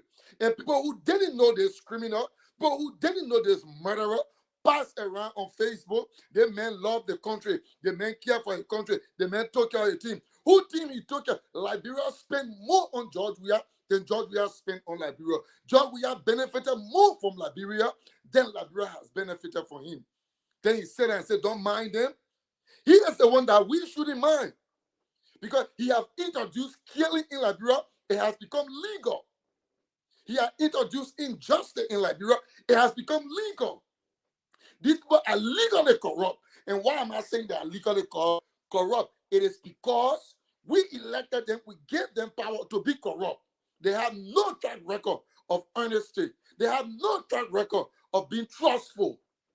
I say to the voters, you have the right to vote. I say again, they gave you money, eat the money. It is your money. They strangulated you for 6 years. They gave you Lapa, don't refuse it. Well, the Lapa, vote them out. We will be in Liberia by the grace of God. We will be there to make our case. We have a nation, a bunch of criminals who call themselves honorables. They are not honorables. I remember once upon a time, this is what my late mother told me. She said, when the politicians are going into power and they want you to vote, they talk about masses. We are here for the masses. And when you elect them into power, they take out the imp from there and call you asses. But I say to you today, you will not be an asses. You will not be. The masses will be remembered. And for you to be remembered, elect people of integrity. Elect people of honesty. Elect people who have a pedigree of positive track records. They have nothing to offer you. And they must be voted out. And they must be arrested. They must be investigated. And whosoever found guilty must pay the price. There must not be no hide up for corrupt and criminal officials. That's the only way Liberia will go forward. Arrest for now. Thank you, Pastor. You're on fire today. You reminded me like you are preaching. I like that. On fire. Tubo, can you announce the phone number so that we can take a few calls? I mean, it's been a heated conversation here, and I like the way each of you guys spoke from your heart to your people, and I hope our people can listen. We come here every day, we talk these things, and if they don't listen, because at the end of the day, they are the ultimate decider. We could all come here, talk about Liberia every day, do XYZ. At the end of the day, they will decide. We all will be there to vote and choose, but the majority will make the decision. And if we don't learn from these things, I'm sorry. If you think your life is better, go vote for Weah. If you think you deserve better, vote against him. And the notion that all the opposition will form one ticket before y'all can win, it's nonsense. It's nonsense. Nowhere in the world all the opposition come together to form one ticket. In our democracy, it gives opposition the chance to unite, because for you to win the election, it says you must have 50 plus 1% to win. And so if all of us go to vote and nobody can reach 50.1%, 50.1%, there will be a runoff. In that runoff will be, no matter what happens, the runoff will be opposition for this George Weah. So why can't all of the opposition vote for that opposition in the runoff? It's the same opposition unity. The same opposition unity. And this is why I have always said here on this show, the people that must unite are the people. Not the opposition, the people, not the leaders, the people. When the people unite to vote one person, that person will win. We will all come together and say, you know what, let's vote Joseph Boakai. You wouldn't even need a runoff. Boakai will win first round. If we all agree that Boakai is the man, let's vote for him. What stops us from voting for him in the first round? What stops us? In Kenya, Ruto was in the race against other candidates. Opposition were in the race when they wanted him, what they did, they voted for him. Even though they were opposition, they didn't say, Kenyan people didn't say all the opposition will come together to vote one candidate. They say, you know what, all the people will come together and vote one candidate. Instead of all the political leaders coming together, all the people will come together and vote one candidate. And this is what we must do this year. All the people must come together and vote Bouaka. Rather than us saying, all the leaders must come together before we vote. No. All of us will come together and vote Bouaka. And let's see what Bouaka will now win. He will win. Chupo, if you're there, let's open the lines, call the number so that we can take a few calls.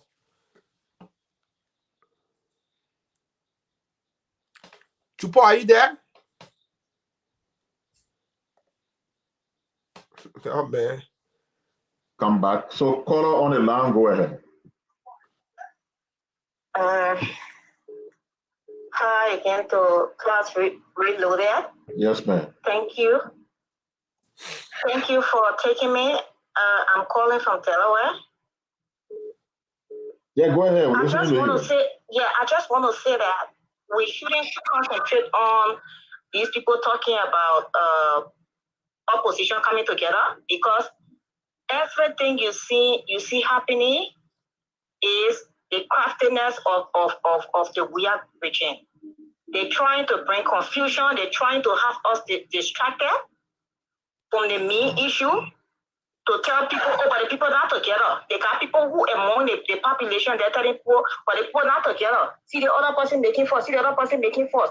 Just so people will say, but the people not together, so that means they're vote for we, but that will not be the case by God's grace. Let us be focused. We're going to Liberia. We will register just like what Pia you have been saying. Let's pray that the opposition stand up to these people and let the registration process go straight across, instead of it being 3 weeks on the side, 3 weeks on the other side. That's what we should be pushing for. At the end of the day, some all got one ticket to go Liberia, register, and another ticket again to go and vote. We ain't taking it for granted. All we need to do is to push our leaders. Let them try to do the right thing while they are in Liberia. Let them say no to the next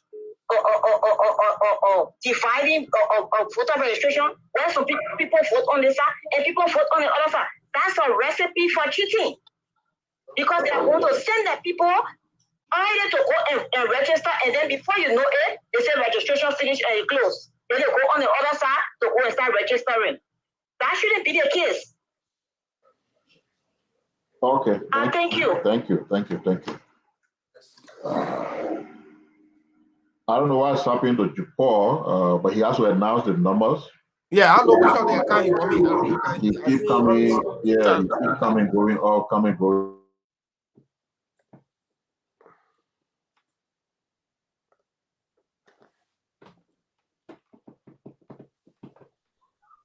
Yes, hello, you live on the program. What's your name? Where calling us from? Before you first got to call the number.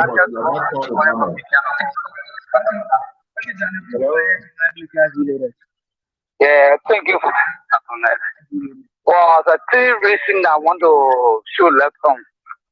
So we are government has killed the country, bring the country down to the level.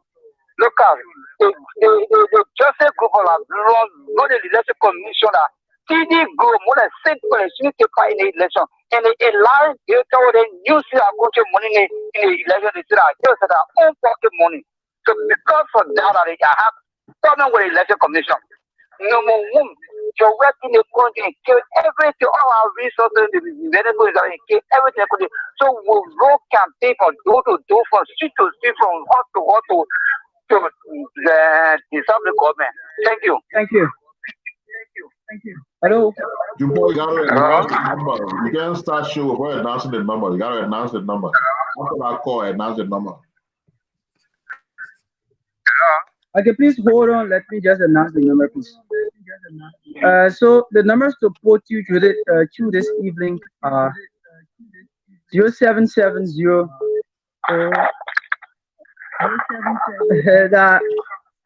President, this is first handle number from last night. Oh, okay. Yeah, so me just take this person there. Yeah, but you didn't know to say we are following the line already, so let me just take this person. Hello? Live on the program, you have 1 minute, Chief. Quiet. This is President Sally from Kambasa. Okay, go ahead. Let me let you guys know on the information I get in Kambasa now. You know, in meeting, I'm sedition. So they invited me in a meeting. They said the operation scope will now. On the 15 days. After the sedition will go in for fresh election. Then after election, go in the nearby area. The city they go election and one in the operation. They will say they will have a meeting. They invited me in the meeting to form a station. I said, yeah, I agree with sedition. So be careful with opposition, be careful with the guys. Also, secondly, is let all put my candidacy in place, start attacking the real district there, at least. So we're attacking ourselves, use our motorbike, use our vehicle, at least to sacrifice ourselves. Thank you. Thank you. So this evening, the number to report you through 0881 959807, 0881 959807, 0770 47 2019, 0770 47 2019. And those in the diaspora, you can call us up on +1 401 688 8266, +1 401 8266. So those are the numbers this evening to put you through on the program tonight on the Class Reloaded. Well, let me take one call and come to you. Paul?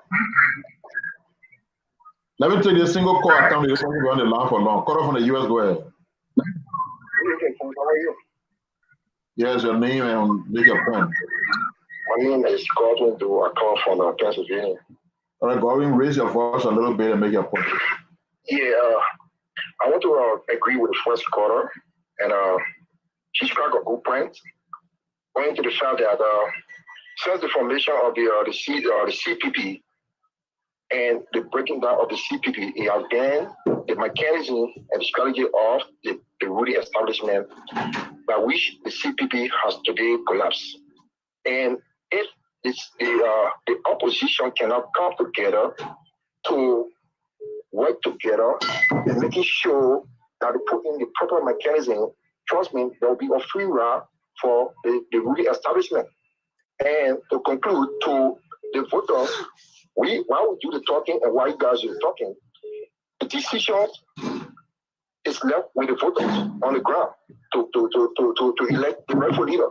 If they feel that things are better with them and the country is on a good path, they can re-elect the government. If not, they can remove the government for power by way of the ballot box.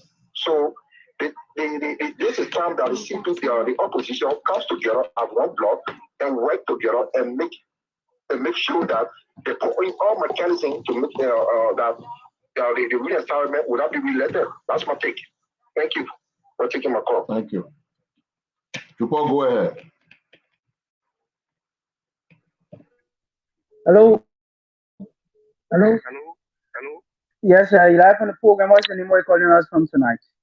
Okay, my name is E. Kelly Snell. I'm going to call you. I join you from Buchanan Grandmaster County this evening. Thank you very much for the show. I say thank you to the class, to my big brother Jeremy. Okay, my point is, the reason you see the citizen party around today is because JMB are not as now, they're running me. And one threat that the citizen, they are afraid of, that's in the Lawrence. Because they want to do all kinds of things. She's the only way that they are afraid of. And again, and if we endorse that woman, and today, we will see, we start fighting. So, we start fighting to win a position. But if you didn't win it, the only that there, I think, even on taking this. But here is, you always say that our people, we are dying. So we know that we are dying. Don't worry. You're not giving going to vote. We know we're going to vote. We will vote, then we're voting on. Thank you very much for the show this evening. Thank you so much. Okay, this person is live on the line. Hello. Yes, but let me say evening to the panelists. This is DJ Lumel calling from Corwell. Mr. Pia and my brother into with Look, this the Senegal government is doing everything to bring cheating in this election. And we will not wait. Look, we were talking about Wabudiki. We can one criminal here about reading the Liberian passport. We can Usman Bama that check, talk about the last time. Usman Bama is here having an official passport for Liberia. He's now Liberian. It's for Avoren. When President decided to deal with this guy, and these people are here, and what I heard talking about is really the opposition who's saying, and the opposition leadership takes the view that the ethnic thing and let it through. Let them all together, let all the political parties, and I'm talking about one, to tell them that what it's doing is not correct. The registration is going to be too old and you will start all over the country between the and the same time. But this thing we're trying to register the people on the cover. We know what it is you captive of doing. You want to win an election by all costs and win. With that bad, they can't win the election. It is sad in Morula and that. So even get a couple of letters in 1960 that will say, I know, say, that's where you're at on the 4 years. Thank you, Mr. Lemez. Thank you very much. Thank you. Thank you. Sir. I have a caller here on the line. Can I put him through?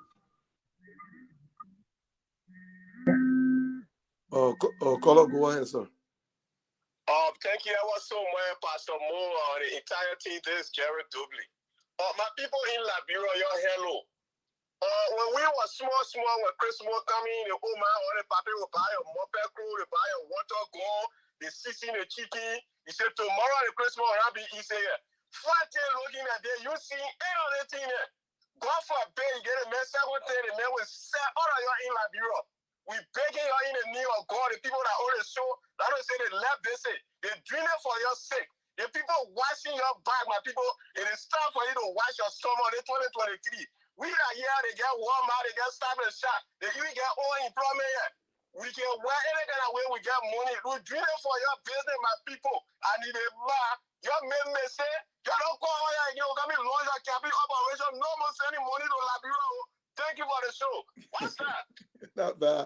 Thank you, Jerry. All right. You want to take the question from Liberia, then you continue here. Call Patrick, go ahead. Yeah. Good evening. Once again, I'm Patrick Billy, call from 5th Street Sinker.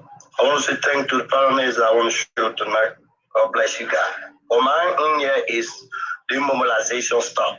That's all I need from you guys. We, the Unity Party, saying to go into this era. Some again, I'll be going to the rural era today. I met many of people, or I came to schools, our plan now.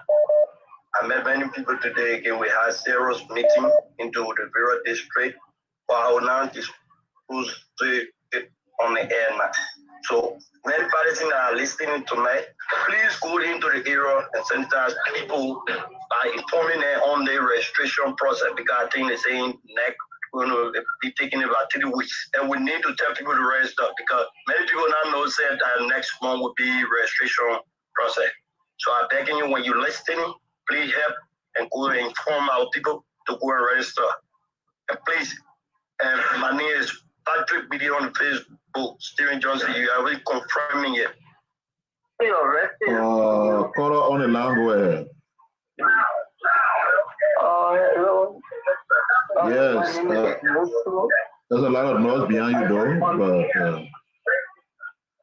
But my name is Musu. I just want to say thanks to you guys for the good work you people are doing for the Nigerian people. They're talking about political parties should come together. The Nigerian people, they don't want to really shoot. They don't want to really fish off their shoes. If they sit out there and do the simple thing, they give them something and they confuse them to come and call a force of open. They shouldn't pick up to call anybody in America, in Europe. That's what they want. That's what they get. They shouldn't call nobody here. Because when that's enough time, that's all I want to see. People, go ahead. Hello. Hello. Yes, please go ahead. You live on the class below that. What's the name? What you calling us? This is Richard calling from Monrovia. Go ahead, Mr. Cully. I have two concerns. And the first one has to do with the selection of the running mate by G.D. Bouaka. You know, we witnessed 2 election, and we went through the painfully we sat and accepted the results. We saw a lot of lapses on our platform, the delay of in selecting the running mate, and the kind of running mate we selected had a lot of disadvantages that we took into account.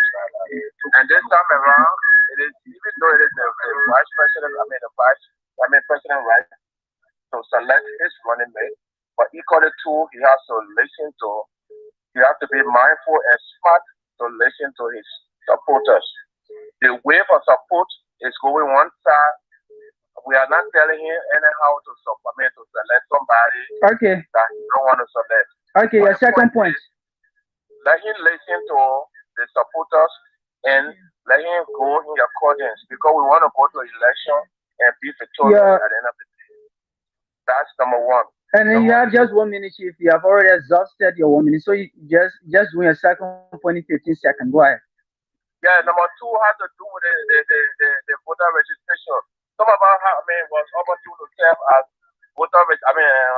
election workers, and we saw how long it took for us to go through the voter registration and the preparation towards the voter registration. Up to current, they're talking about next month is voter registration month, and up to current, there's no preparation. There has not been no selection of the election workers, no training for them to be prepared to go and take on to the tax. And the time, the duration is very short. Thank you. We call on to our support, our people to make sure to look in that direction, or else we'll be fighting a losing battle. Thank you. Thank you. You put a person calling me direct. Yes, sir. Live on the program. What's your name? Where are you calling us from tonight? Okay, Paul, please go ahead. After that call, somebody calling me direct now. Let me take them. So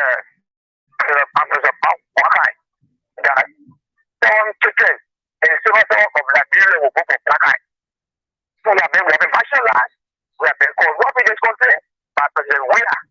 So this time around, I won't vote for President Buckeye. Thank you very much for the show. Thank you. But let me take the question. They're calling me direct line. So let me take that number. Hello, you hear me?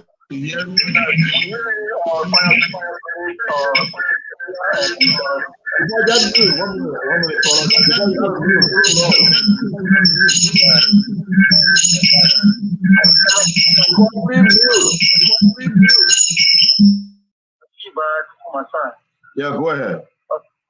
Senator Peter calling from Gilstown, Grand Bassa County. Oh, Gilstown in Grand Bassa County. Okay, go ahead, sir. Yeah, we're really all on you. One thing I want for you guys to understand is that we are tired of hearing Kumi's water ticket business while other people are sitting somewhere.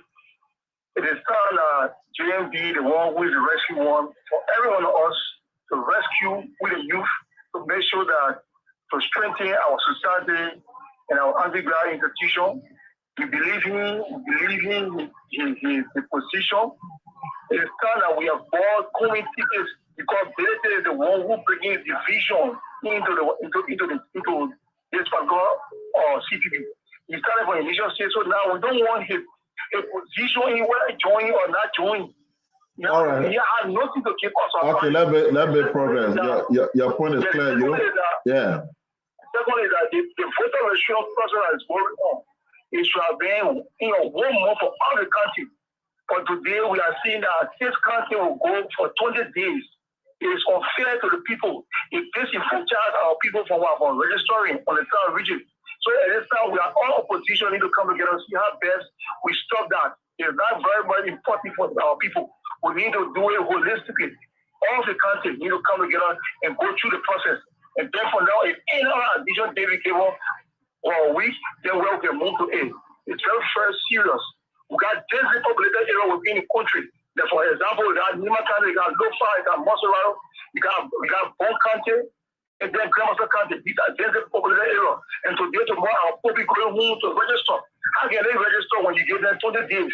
So it's very important that we all, as young people in opposition, should stand behind so we can force it in 1 month. There's an error now by the next error in recent time, and we call by the parliament in recent time. to call her because she made an error. There is no money right now as I speak. There is no money to continue the process of voter registration. So she will be called upon to address the issue. We are going back one step again and still will go one step during the period of the counting. Thank you. Okay. Where is Jupor? What happened to Jupor? Internet issue.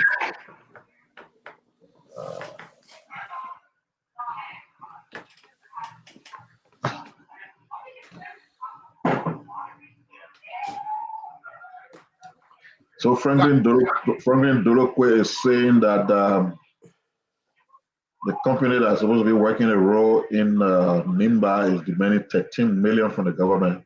Yeah, you can call him. Let me try, but yeah, let's see how can get him to get an update. They don't pick call when you call him. I don't know what I'm picking up. They are demanding because the government didn't pay. But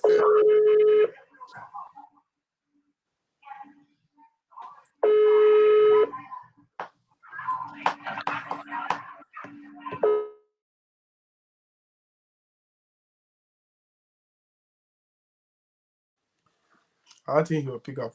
Let Jupor go ahead and take his call. Jupor, you got calls? This person just dropped the line. Okay, I have call here already. Hello. Hello. Yes, sir. Live on the program. What's your name and where you calling us from tonight? My name is calling from Grand Bassa County. Please go ahead from Grand Bassa County. You have just 1 minute. Yeah, thank you for the program for men. I'm a physician, so I've been going to your topic tonight. Welcome in, but you should try by all means so that you can be successful. Thank you. Hello. Good evening to you live on the Class B Loaded. What's the name you're calling us from? Yeah, I'm Rufus K. Ballard Jr. You got several thoughts. Calling you from Banga, Bon County. Go ahead, Rufus. Yeah, our people on and I want to tell you, of course, we have to put the Unity Party and we are meant to put the Unity Party for the past election. We support our candidate from Unity Party in Lofa or Lofins. However, with the former defense minister.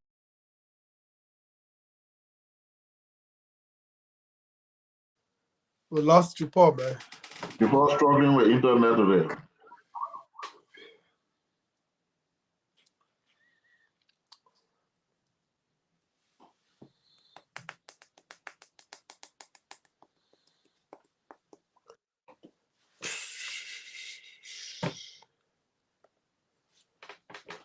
My man, internet giving me a hard time. You muted. Yeah, Miami never nice you want me to know. Yeah, I know. Miami. Yeah, the network isn't just easy. This person on the line. Hello. Hello. Yes, we're live on the program. What's the name where you're calling us from? Hello. You're live on the Class B Loaded. What's your name? Where you calling? I'm officially there. I'm calling for Kukuya District. Bon County, right? Yeah, Bon County Kukuya District. I'm officially in there. You think? Yeah. Go ahead. Go ahead. Stop listening to yourself. Just go ahead. Okay. Yeah, thank you for the program. But really, we in Kukuya District. Yeah. Well, thank you for the program. I always monitor you people. We officially in there. Everything they go back involved. We are not getting nothing for our community for to get in line for that. We officially in there. And who will carry the election really for we don't do for. We are always monitoring. Somebody do for myself really. I would let you give my number to Google for when everything really officially can somebody put me out there around the Kukuya club for very for the COP very for us to help me for to bring my number for everybody will be able to help me so they can help me out. So officially in there, please. Okay, Chief. So is this your number you're calling on? Yeah. My number I say more there. Okay, Chupa, we'll send Chupa there to see you. Can you say you're going to go there?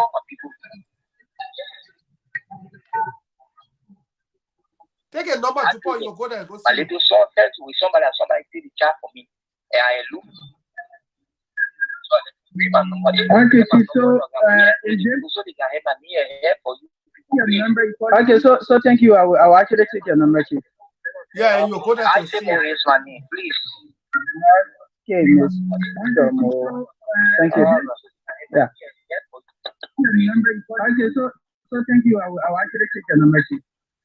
I have a caller on So, the line. no problem. I have a caller. Okay. Yeah, caller, go ahead, sir.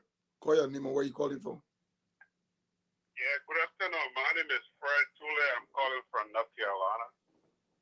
Great show, great discussion, but like you guys emphasize, the key to winning the election is having a credible election commission.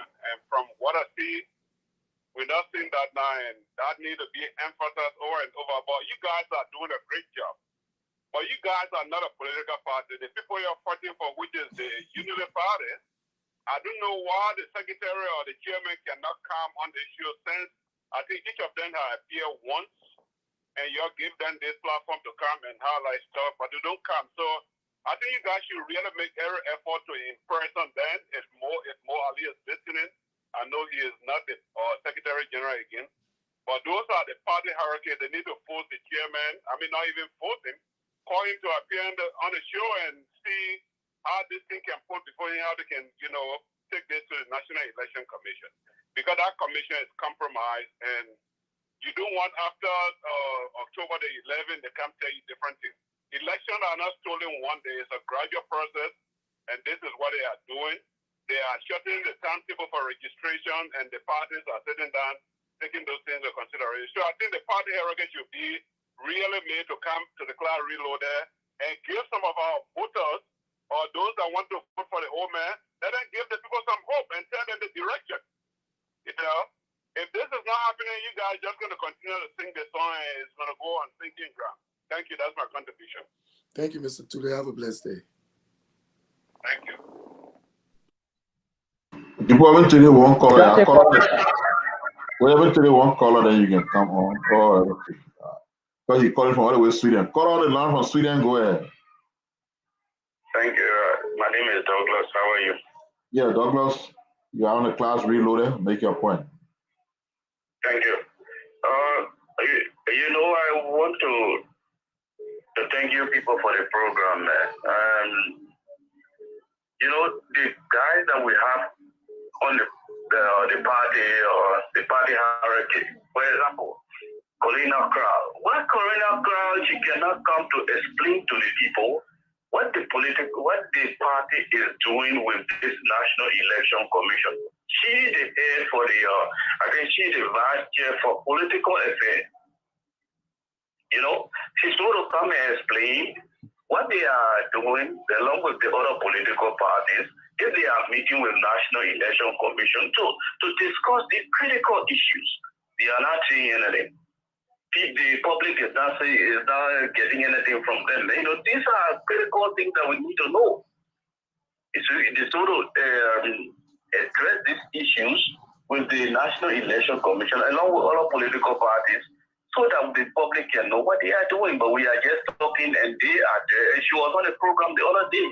She always come in and we're not hearing anything from them. So we are just frustrated. Because let me tell you, if we go to election with that kind of arrangement, it will be very, very dangerous for us. But thank you very much for the program. All right, so that's why we give the platform.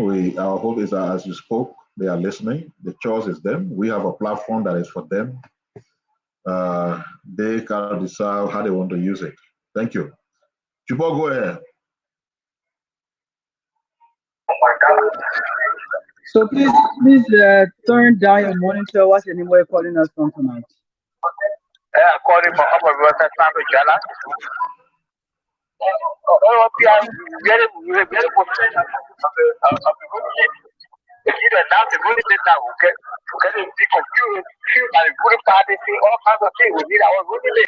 Alors, we working on the interior, we go with the van, we ask your work, we really make the water work, we really make the water. So actually, now they really made it immediately. Thank you. Start working.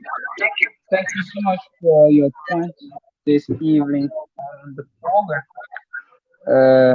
So this person slipped the line. Okay, let me take the one quick. Go You ahead. Okay, Mr. Pia. I just listened to my brother from our county, Bon County, and there is a guy that called.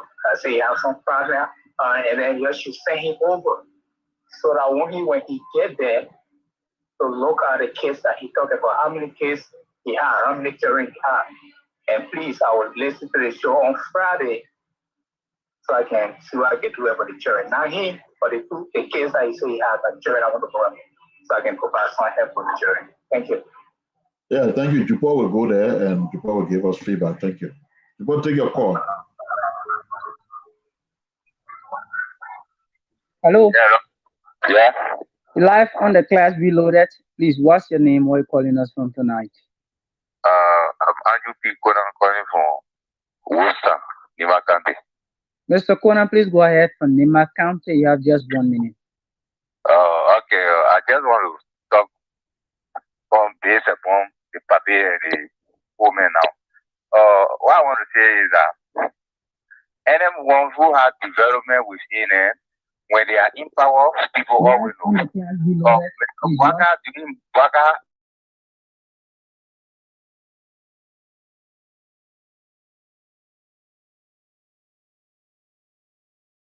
I think we lost him. Wow. No. Pia, you got a call?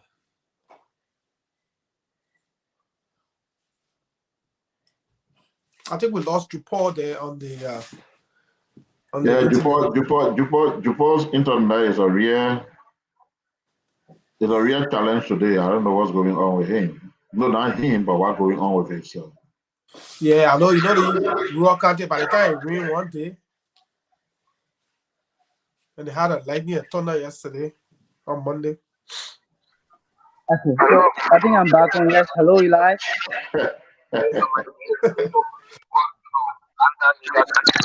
Actually, from Ghana, Nima County, please go ahead. You have this.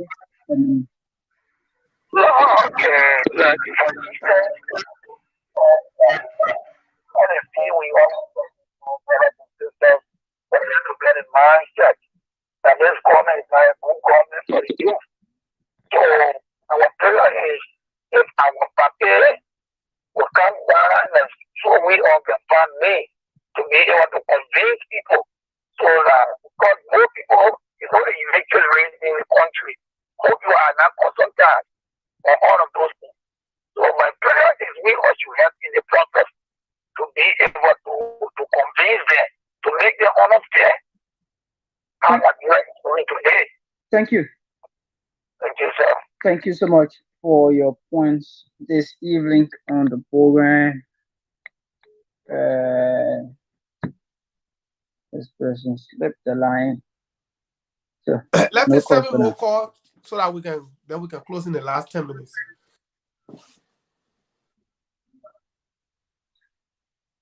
Okay, so should I re-emphasize on the number?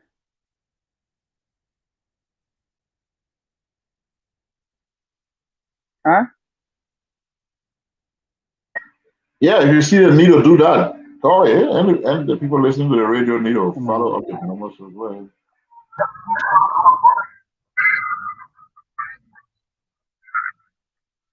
Okay, so 0881959807 0770 47 2019 plus 1041 688 8266. Those are the numbers, and this person is live on the line. Hello. Hello. Yes, sir. You're live on the class Reloaded. What's your name? Where you calling us from? I'm Mohammed Johnson from Kakata City. Mohammed, please go ahead from Kakakase. Okay, thank you very much. We appreciate you for your program. I want to tell you every time. But my concern is actually we are so frustrated because we are supporting the Unity Party and then we are not doing no song. Every time people making mockery out of us, that we're not going to run me, we're not going to run me. So the people that are running party or you people that are actually get straight to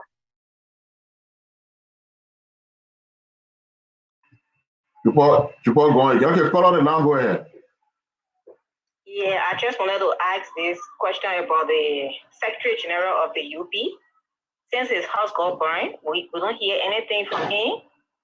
We ain't seen any action. What's up? What's up with him? Well, is the chairman who house got burned, not the Secretary General. Yeah, the chairman.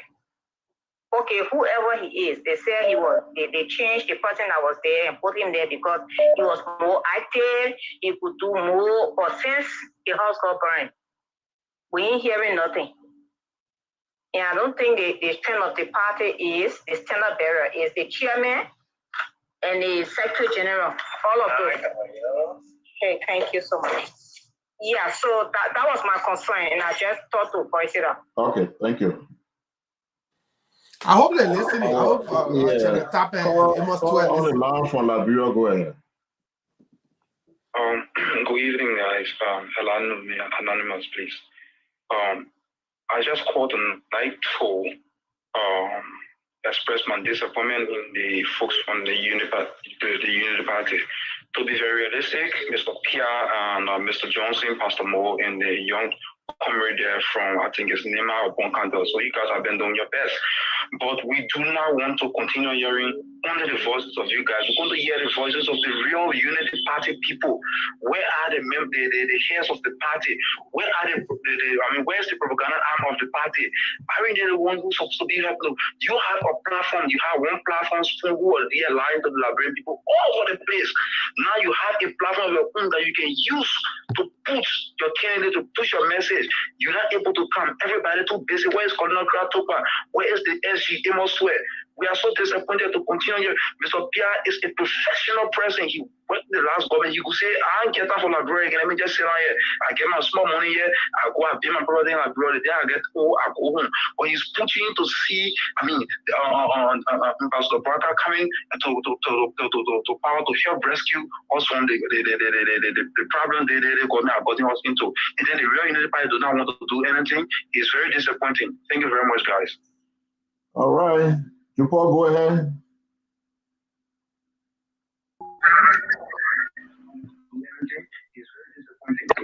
Hello. Hello. Yes, ma'am. You're live on the program. What's your name? Where you calling us from? Naomi Baida calling from Grandmaster. Okay, ma'am. From Grand Bassa County. Please go ahead. Yeah, my concern having to do with the voter road. We, the opposition, we have to come together and see how best to fight these voter issues. Okay. Because the voter issue is the main issue in the whole thing now. Our people may not have the time to always stand in line waiting for voter registration time, and it's not ready.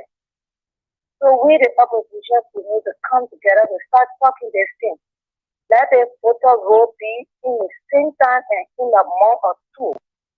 That will be able to have everybody register. Okay, ma'am. Thank you.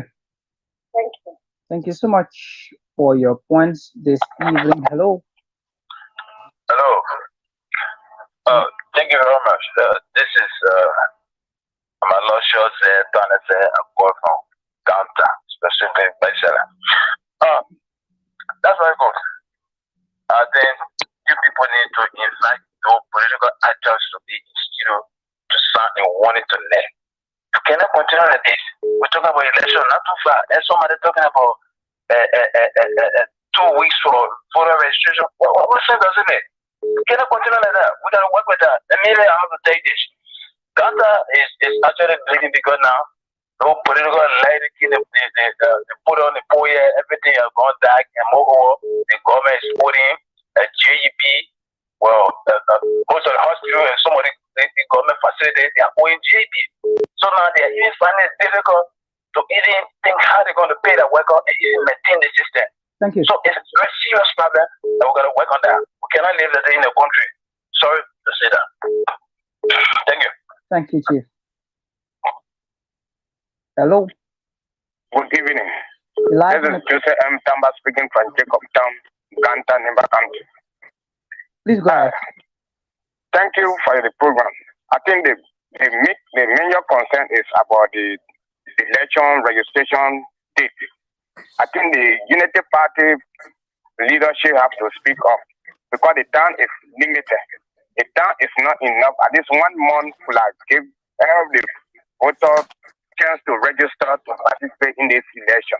But if the leadership of the Unity Party or the opposition remain mute to accept that they claimed by the National Election Commission, it will not be well for the opposition.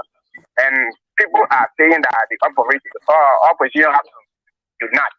It's not possible for us to unite, but we can unite at second round because everybody will go in the election. If any opposition party go to for the second round, I think the other opposition party can support that person. But when we say that they should unite before we vote, then that means we not mean serious. And all the crying you're doing you are crying for us. But we that in Liberia, we have to see reason that to vote this government out because we are tired of suffering. If you feel that you are not tired of suffering, you can vote the government. But when you know that you're tired of suffering, you can vote them out. Thank you for the program. Thank you. Sound point there. Thank you so much, Chief. I do appreciate it. So let's take 2 more calls so that we can wrap up. 1 more 3 hours. Let me take this question on the line quick. Caller on the line, go ahead. Okay, thank you so much for putting me in the time. I'm calling from Pennsylvania. I have 2 concerns and I thought of bringing them forth. One has to do with the Unity Party and one has to do with Abudike or whatever he calls himself. This man, I went for all Liberians already. He came, the man has an intention. He came and said he was a citizen of Liberia. Come to find out he was not citizen. He went back, he got disgraced, he went back, he fought. Now, at this time, he's now a citizen. He has an intention. Everybody, please keep an eye on him. Number 2, my next observation has to do with the Unity Partisan on ground. Unity Partisan, we are looking at you. Something I observe is that everybody is kind of personal. Few people that I know, everybody running as representative. So everybody running their own campaign instead of taking part into the real presidential campaign. I don't know what is happening. We see people on board or we see JMB going places. When he comes back, it cools down. We're not really hearing, we're not really seeing action. So we want you guys to know that we are eyeing. We see you. Some of us noticing that most of you are being very, very personal. Paying attention to your own campaign and paying attention to the presidential. I just thought of bringing those points forward. Thank you so much. All right, excellent points. Thank you. Jupol, go ahead.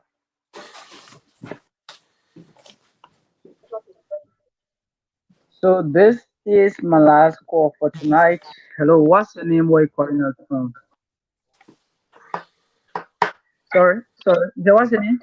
That's Benjamin Slacky, calling you from Nimba. From Nimba County. Go ahead, you agree. With regards to the work done at the Sagripi Highway, it is true, it's correct that the Chinese have closed, have packed their tools. I just came from Sagripi today. There's no work going on for the past 3 days. It's confirmed because the government is owing them $13 million. So for that reason, they have packed all their tools. There's no work going on. Okay. And we are sure of progress succeeding the next government. Thank you.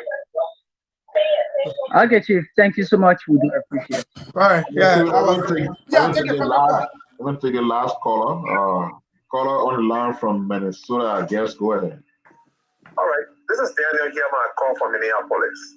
Look, this is getting frustrating. The Unity Party leadership of our own brother Luther need to rise up to the occasion. You can continue to do this. This government has a massive support. You guys need to wake up and do something. Can you imagine? The publication of voter registration center started on it should have started on the 6th of this February and end on the 26th. Up to now, you can see one publication. Nobody knows the voter registration center. The guys are keeping it secret. You know, what this government is trying to do is to suppress the voters. Once they suppress the voter registration, they will be successful. So the leadership of the party has to wake up. If there is one thing that we all, as opposition, can unite our businesses, we're going to cause this noise and raise the issue of the international community. You can't get 10 days for people to register in Montreal County alone when you have over a million people living. This is getting frustrating, and we've asked the leadership of Mr. Tappet and our brother Amos are trying to get to him. I can't get to him. You know, they need to really wake up. We're getting frustrated with this thing here. Thank you. Thank you, brother. Thank you. Well, I hope they're listening. We ended there. Yeah, I hope they're listening. And they're hearing from their own people that how frustrated they are about the leadership of the party. I hope Reverend Tappet, Amos, Tue are listening. Well, guys, it's been a great conversation today. It's been a wonderful Steven, show. even though I close, but let me take the person because from the UK. So let me just take it out close. Caller from the UK, go ahead. Yeah, thank you. Thank you, Dr. Here is support for the UK. To be honest, Unity Party need to wake up. Don't tell the revenue. Then you put the revenue down inside, you are already in politics. They're not time here for revenue business. They're not time for revenue business. Then you wake up. You mean Reverend Luther? You mean Reverend Luther Tappet? Yeah, you need to wake up. Okay, we got our revenue here, so you were thinking that you're talking to him, but go ahead. Reverend Luther Tappet is very weak. You need to wake up. Thank you. Okay. Yeah, so that caller from the UK is the last caller, Steven. Yeah, but I mean, you know, we'll see whether we can. I will reach out to them to see whether we can get them for Monday. Reverend Tappet and Amos. I will try my best. I'll reach out to them. Let them come here and answer some of the questions, so that our people can hear from them. I'll call Amos after this show to see whether we can get them on for Monday. Hopefully, if they agree to come on, we'll bring them here on Monday. We'll do the announcement. But it's been a great conversation, heated at some point. People spoke with passion. We spoke to the hearts of Liberians. And I'd like to say thanks to our panelists for their contribution. As always, very insightful, very well-pointed and succinct. They speak to the core of the issues affecting the general lot of our people. And this is the kind of platform we envisaged when we started this, a place where people can come without fear, favor, and speak their mind and speak to the hearts of Liberians. So, Jupor, Pastor Mo, and then Pia will take us on your closing thoughts. Yes, so please to that's the physically challenged guy who called, just do a confirmation call again, please.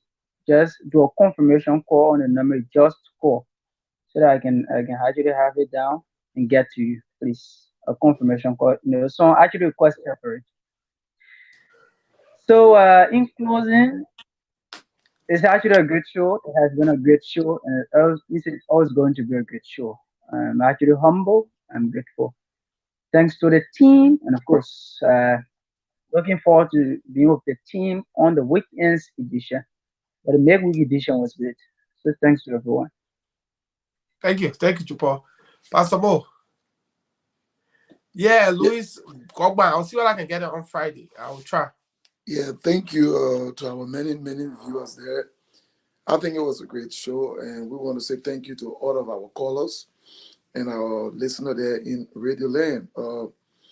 I really don't have much to say. We have said it all. It's just that our people in Liberia, the ball is in your court. You have to make a decision that will make your life better. To the Unity Party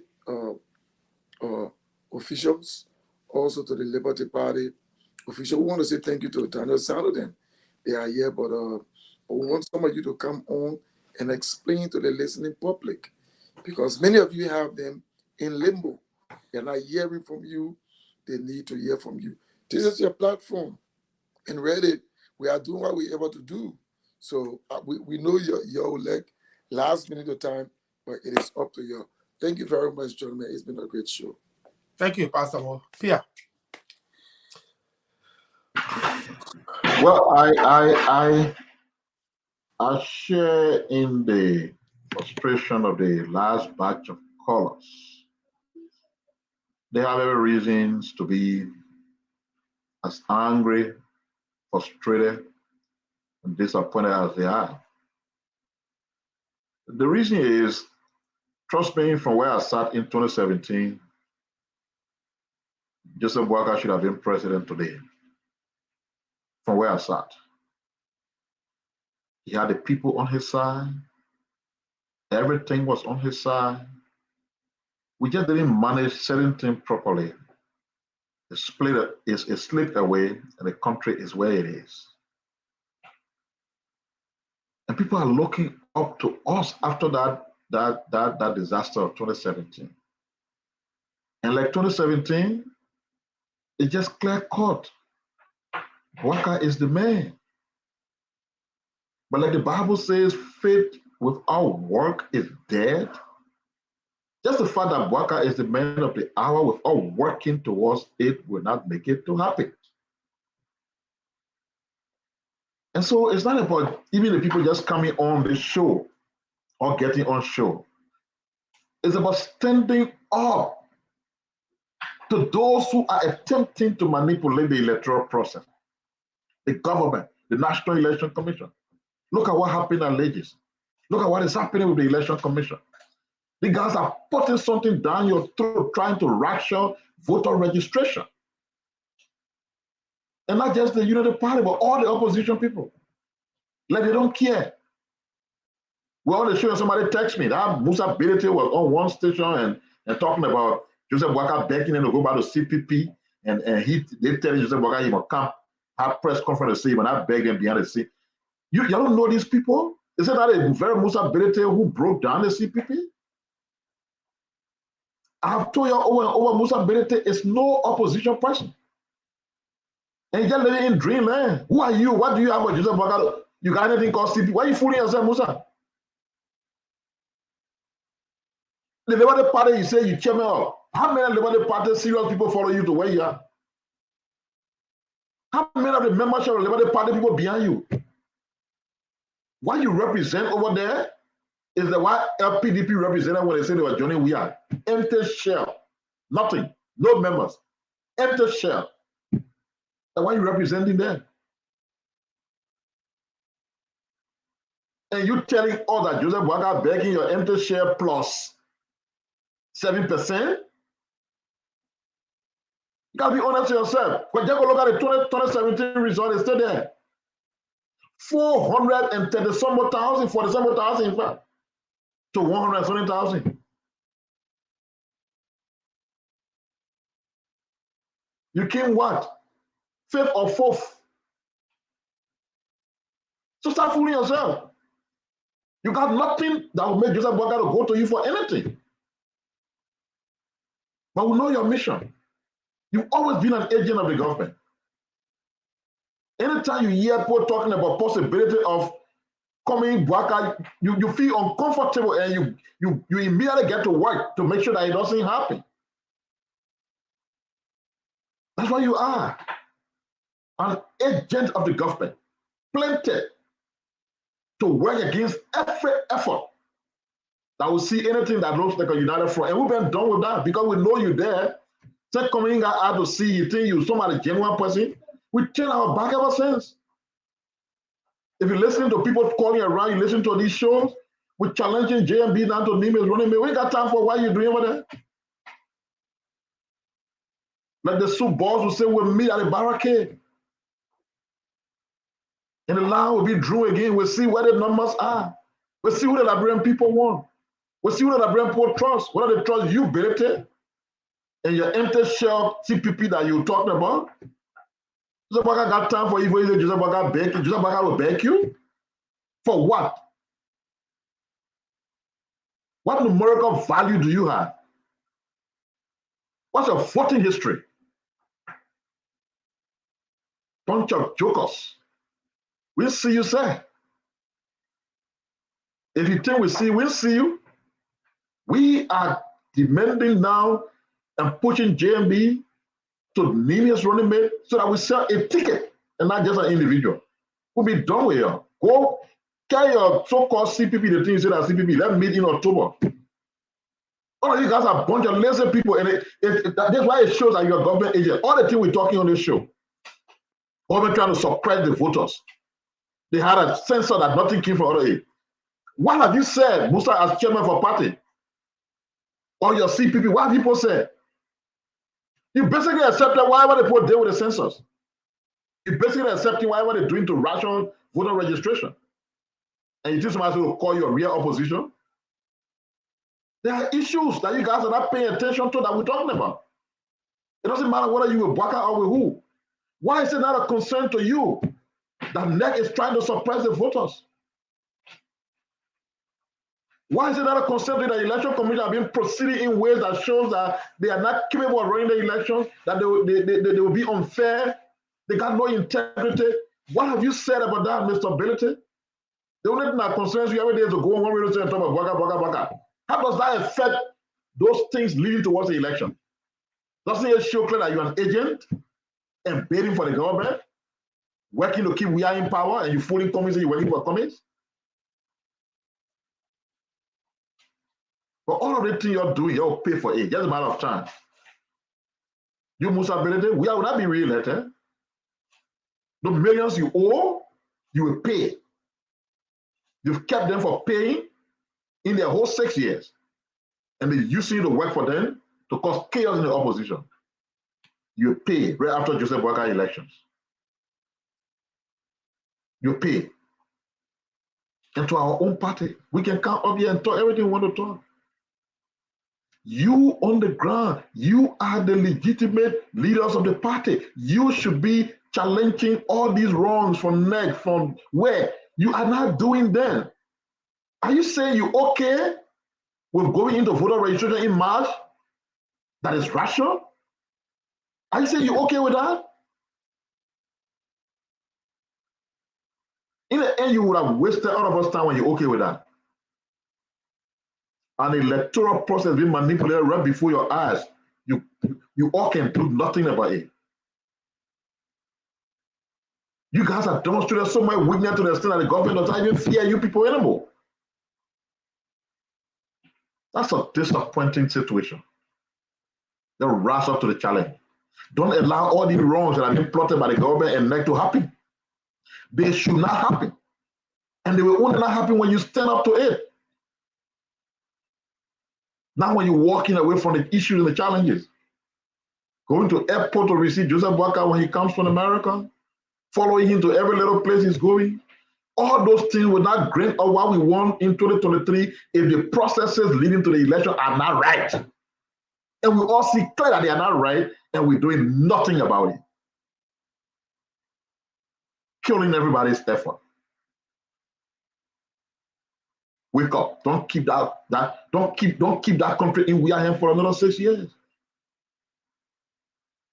If the country remains the same, those of you who want to be lawmakers, like one of the callers said, the caller believe that I mean saying that one that you're focused on you're being elected to lawmaking position than having we are out of power. What good will it do for the country if we are remain and you're going to take your legislative seat? It will do no good. But you're getting salary like the other people who they're doing. And that's not what the country needs. Yeah, you have your entitlement and your right to your ambitions. But it has to be shown first that you love, care, and is concerned about the country. That you want the rogue regime that is there to be out. That should be priority number one in addition to your personal ambition to be where you want to be.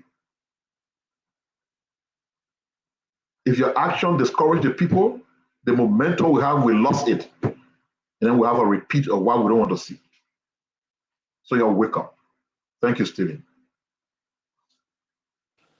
Thank you, Pierre. Y'all wake up, my people. Y'all wake up. As Taco J can say in his song, you lie. Say, y'all wake up. Are you sleeping? Wake up. Wake up. UP people, y'all gotta wake up. But the funny thing is, even the UP groups that in the US, they still 40 and mother said for what? Yo, I told the group the last. I said, y'all be 40 until January 2024. Then y'all come to yourself. You better wake up and let get to work. Unite and remove Josh. I'll be here fighting among yourself for position and nonsense. But it's been a great show. Let me say thanks to all of our callers who call in and participated. A very big thank you to all of our commenters in the comment section.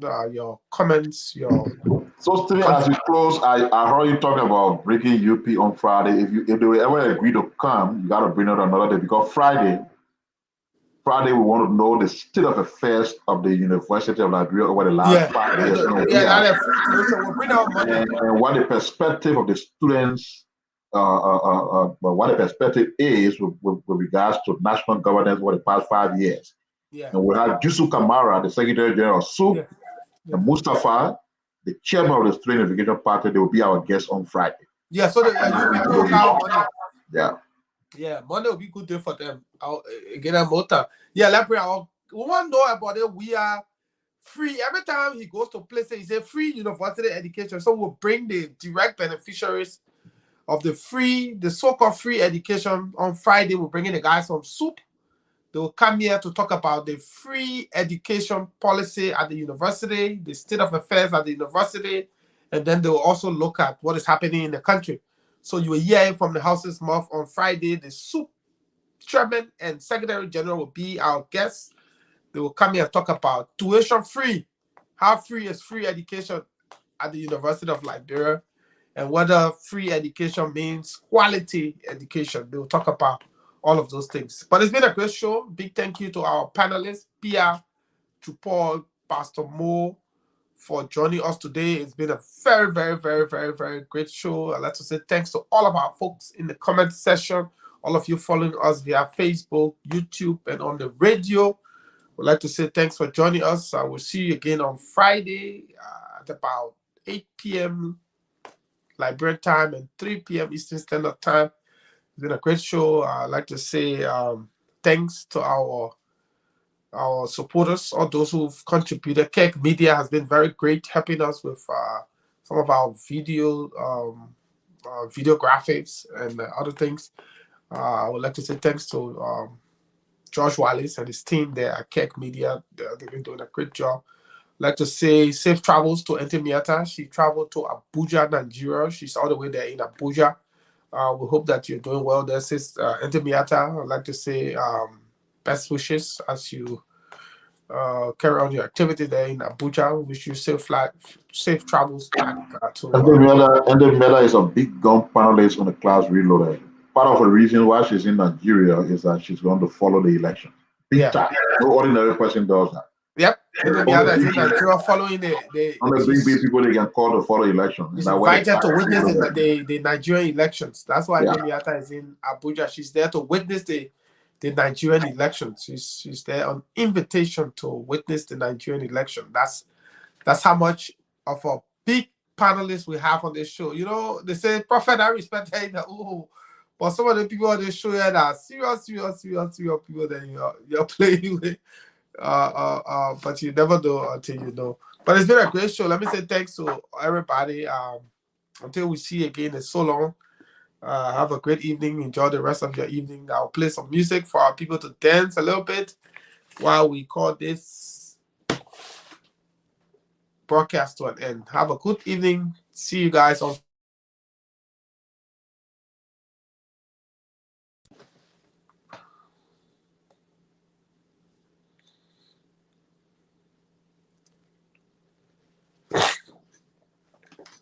Let me get some song. My people, where you at? Where you at? Wake up from your slumber. Stop sleeping.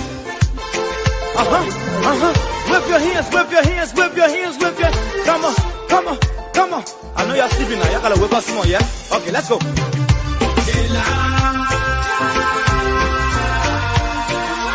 people who us, the people lots of us.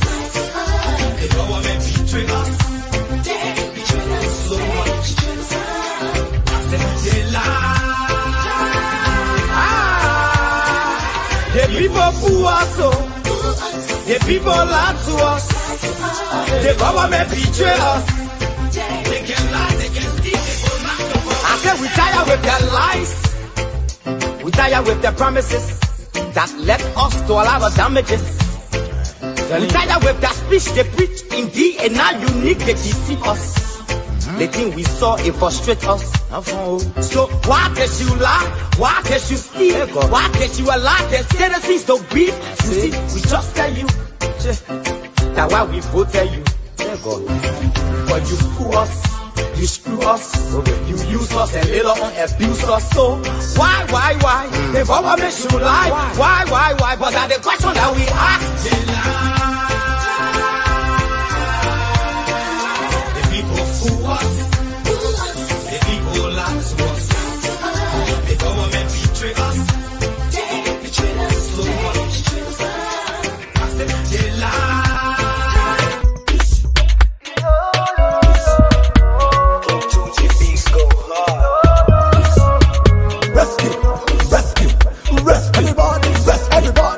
Everybody, rescue mission. Hey. Rescue number one. Rescue mission. Rescue number one.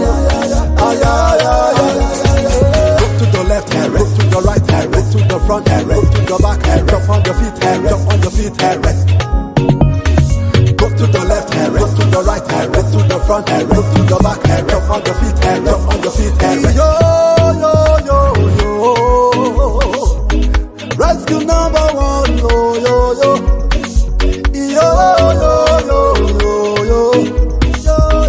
Rescue mission, yo. Everybody say, Joe Baka. Rescue number one, Joe Baka. Rescue mission, Joe Baka. Rescue number one, Joe Baka. Rescue mission, Joe Baka. Rescue number one, Joe Baka. Go to the left, rest to the right, rest to the front, rest to the back, jump on your feet, jump on your feet, rest. Go to the left, rest to the right, rest to the front, rest to the back, jump on your feet, jump on your feet, rest. Yeah. Oh, wine, a good wine. But you wine, the bad wine, oh. Oh, wine, the good wine, oh. You will like it, but you wine, the bad wine, oh. You gotta be sensitive before you lose the sense. J&B, the fresh wine, oh. Rescue number one. Rescue mission. Rescue number one. Go to the left, rest to the right, rest to the front, rest to the back. Achio. Hey.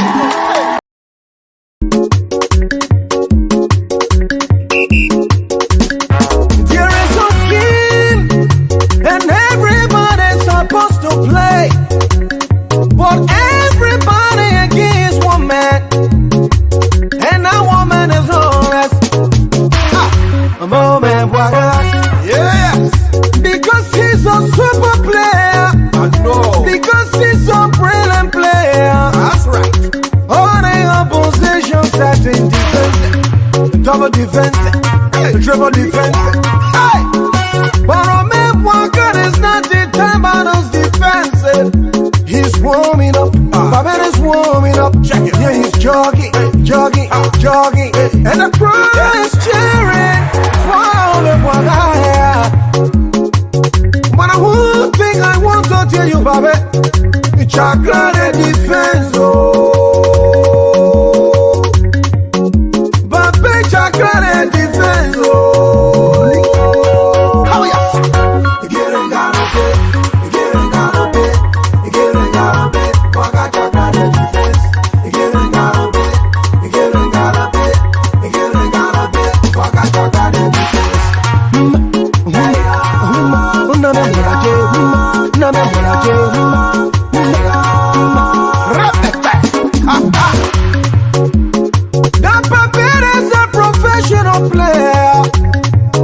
my parents are very, very good driver. No matter what kind of defense you build, now I'm waking you bevel. Oh, me waking you karapuke. Hey, oh, me waking you griki kaka. What I watch? Hey, when it comes to, we got it when it comes to. You don't fall, but you come better away. You come better away. You come better away.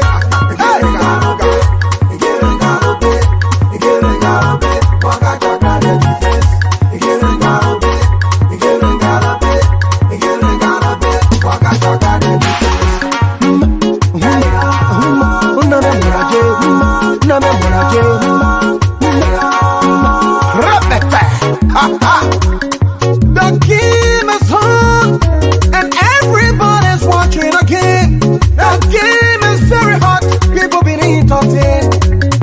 The ball comes to Joseph Wakayama. He home and balance. He prays the ball. Move it, move it, move it.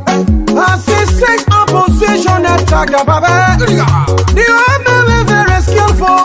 He get him karapute the kirikara. As he ain't confused, don't know where to go. They didn't even see the ball. They hit moving, moving, looking behind, opposition behind. The Mbappe moving, and he bought with 4 defenders, and he beat the defenders. 7 defenders, and he beat the defenders. And he kicks, and it's a goal. Hey, Chaka the defense. They put on the defense. Double defense, triple defense. Money Papeles a skillful player. Hey, again and got a bit, again and got a bit, again and got a bit. Waka Chaka the defense.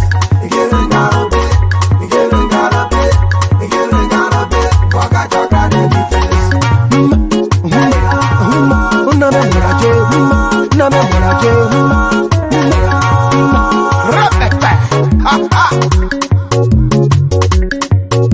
Great people of Liberia, I want to introduce somebody to you. A man of impeccable character. He's a reconciler, developmental oriented, man of integrity, principle, knowledge with an experience. Join him, let's move this country forward. Hey, please be Joseph Waka. Hey, yeah. The president Joseph Waka. That Joseph Waka. That Joseph Waka. The president Joseph Waka. Let us join him Waka, and together we can take Liberia. Love Liberia, and we all can build Liberia. Again and got a bit, again and got a bit, again and got a bit. Waka Chaka the defense. Again and got a bit, again and got a bit, again and got a bit. Waka Chaka the defense. Again and got a bit, again and got a bit, again and got a bit. Waka Chaka. Achio, hey, hey.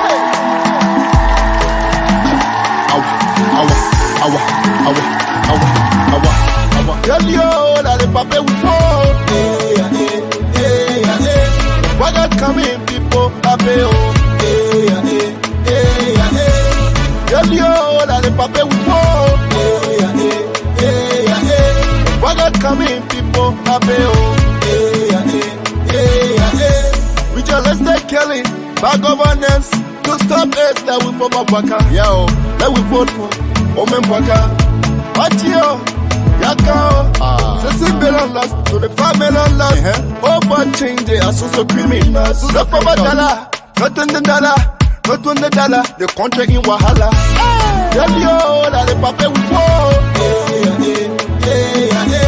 What got coming, people? Papa, tell you that the papa will fall. What got coming, people? Papa,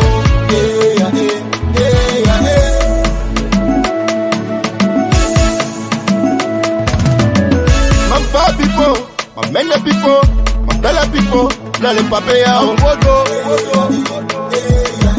My Dingo people, my grand people, my damn people, let it pop out. My crew people, my funny people, my backup people, let it pop out. My dead people, my Gola people, my Loma people, let it pop out.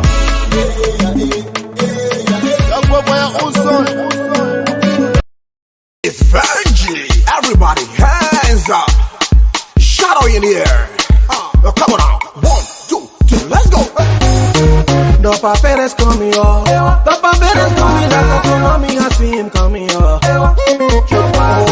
Oh, I see him coming up. The papeles coming like a hurricane, I see him coming up. Everybody shouting and screaming.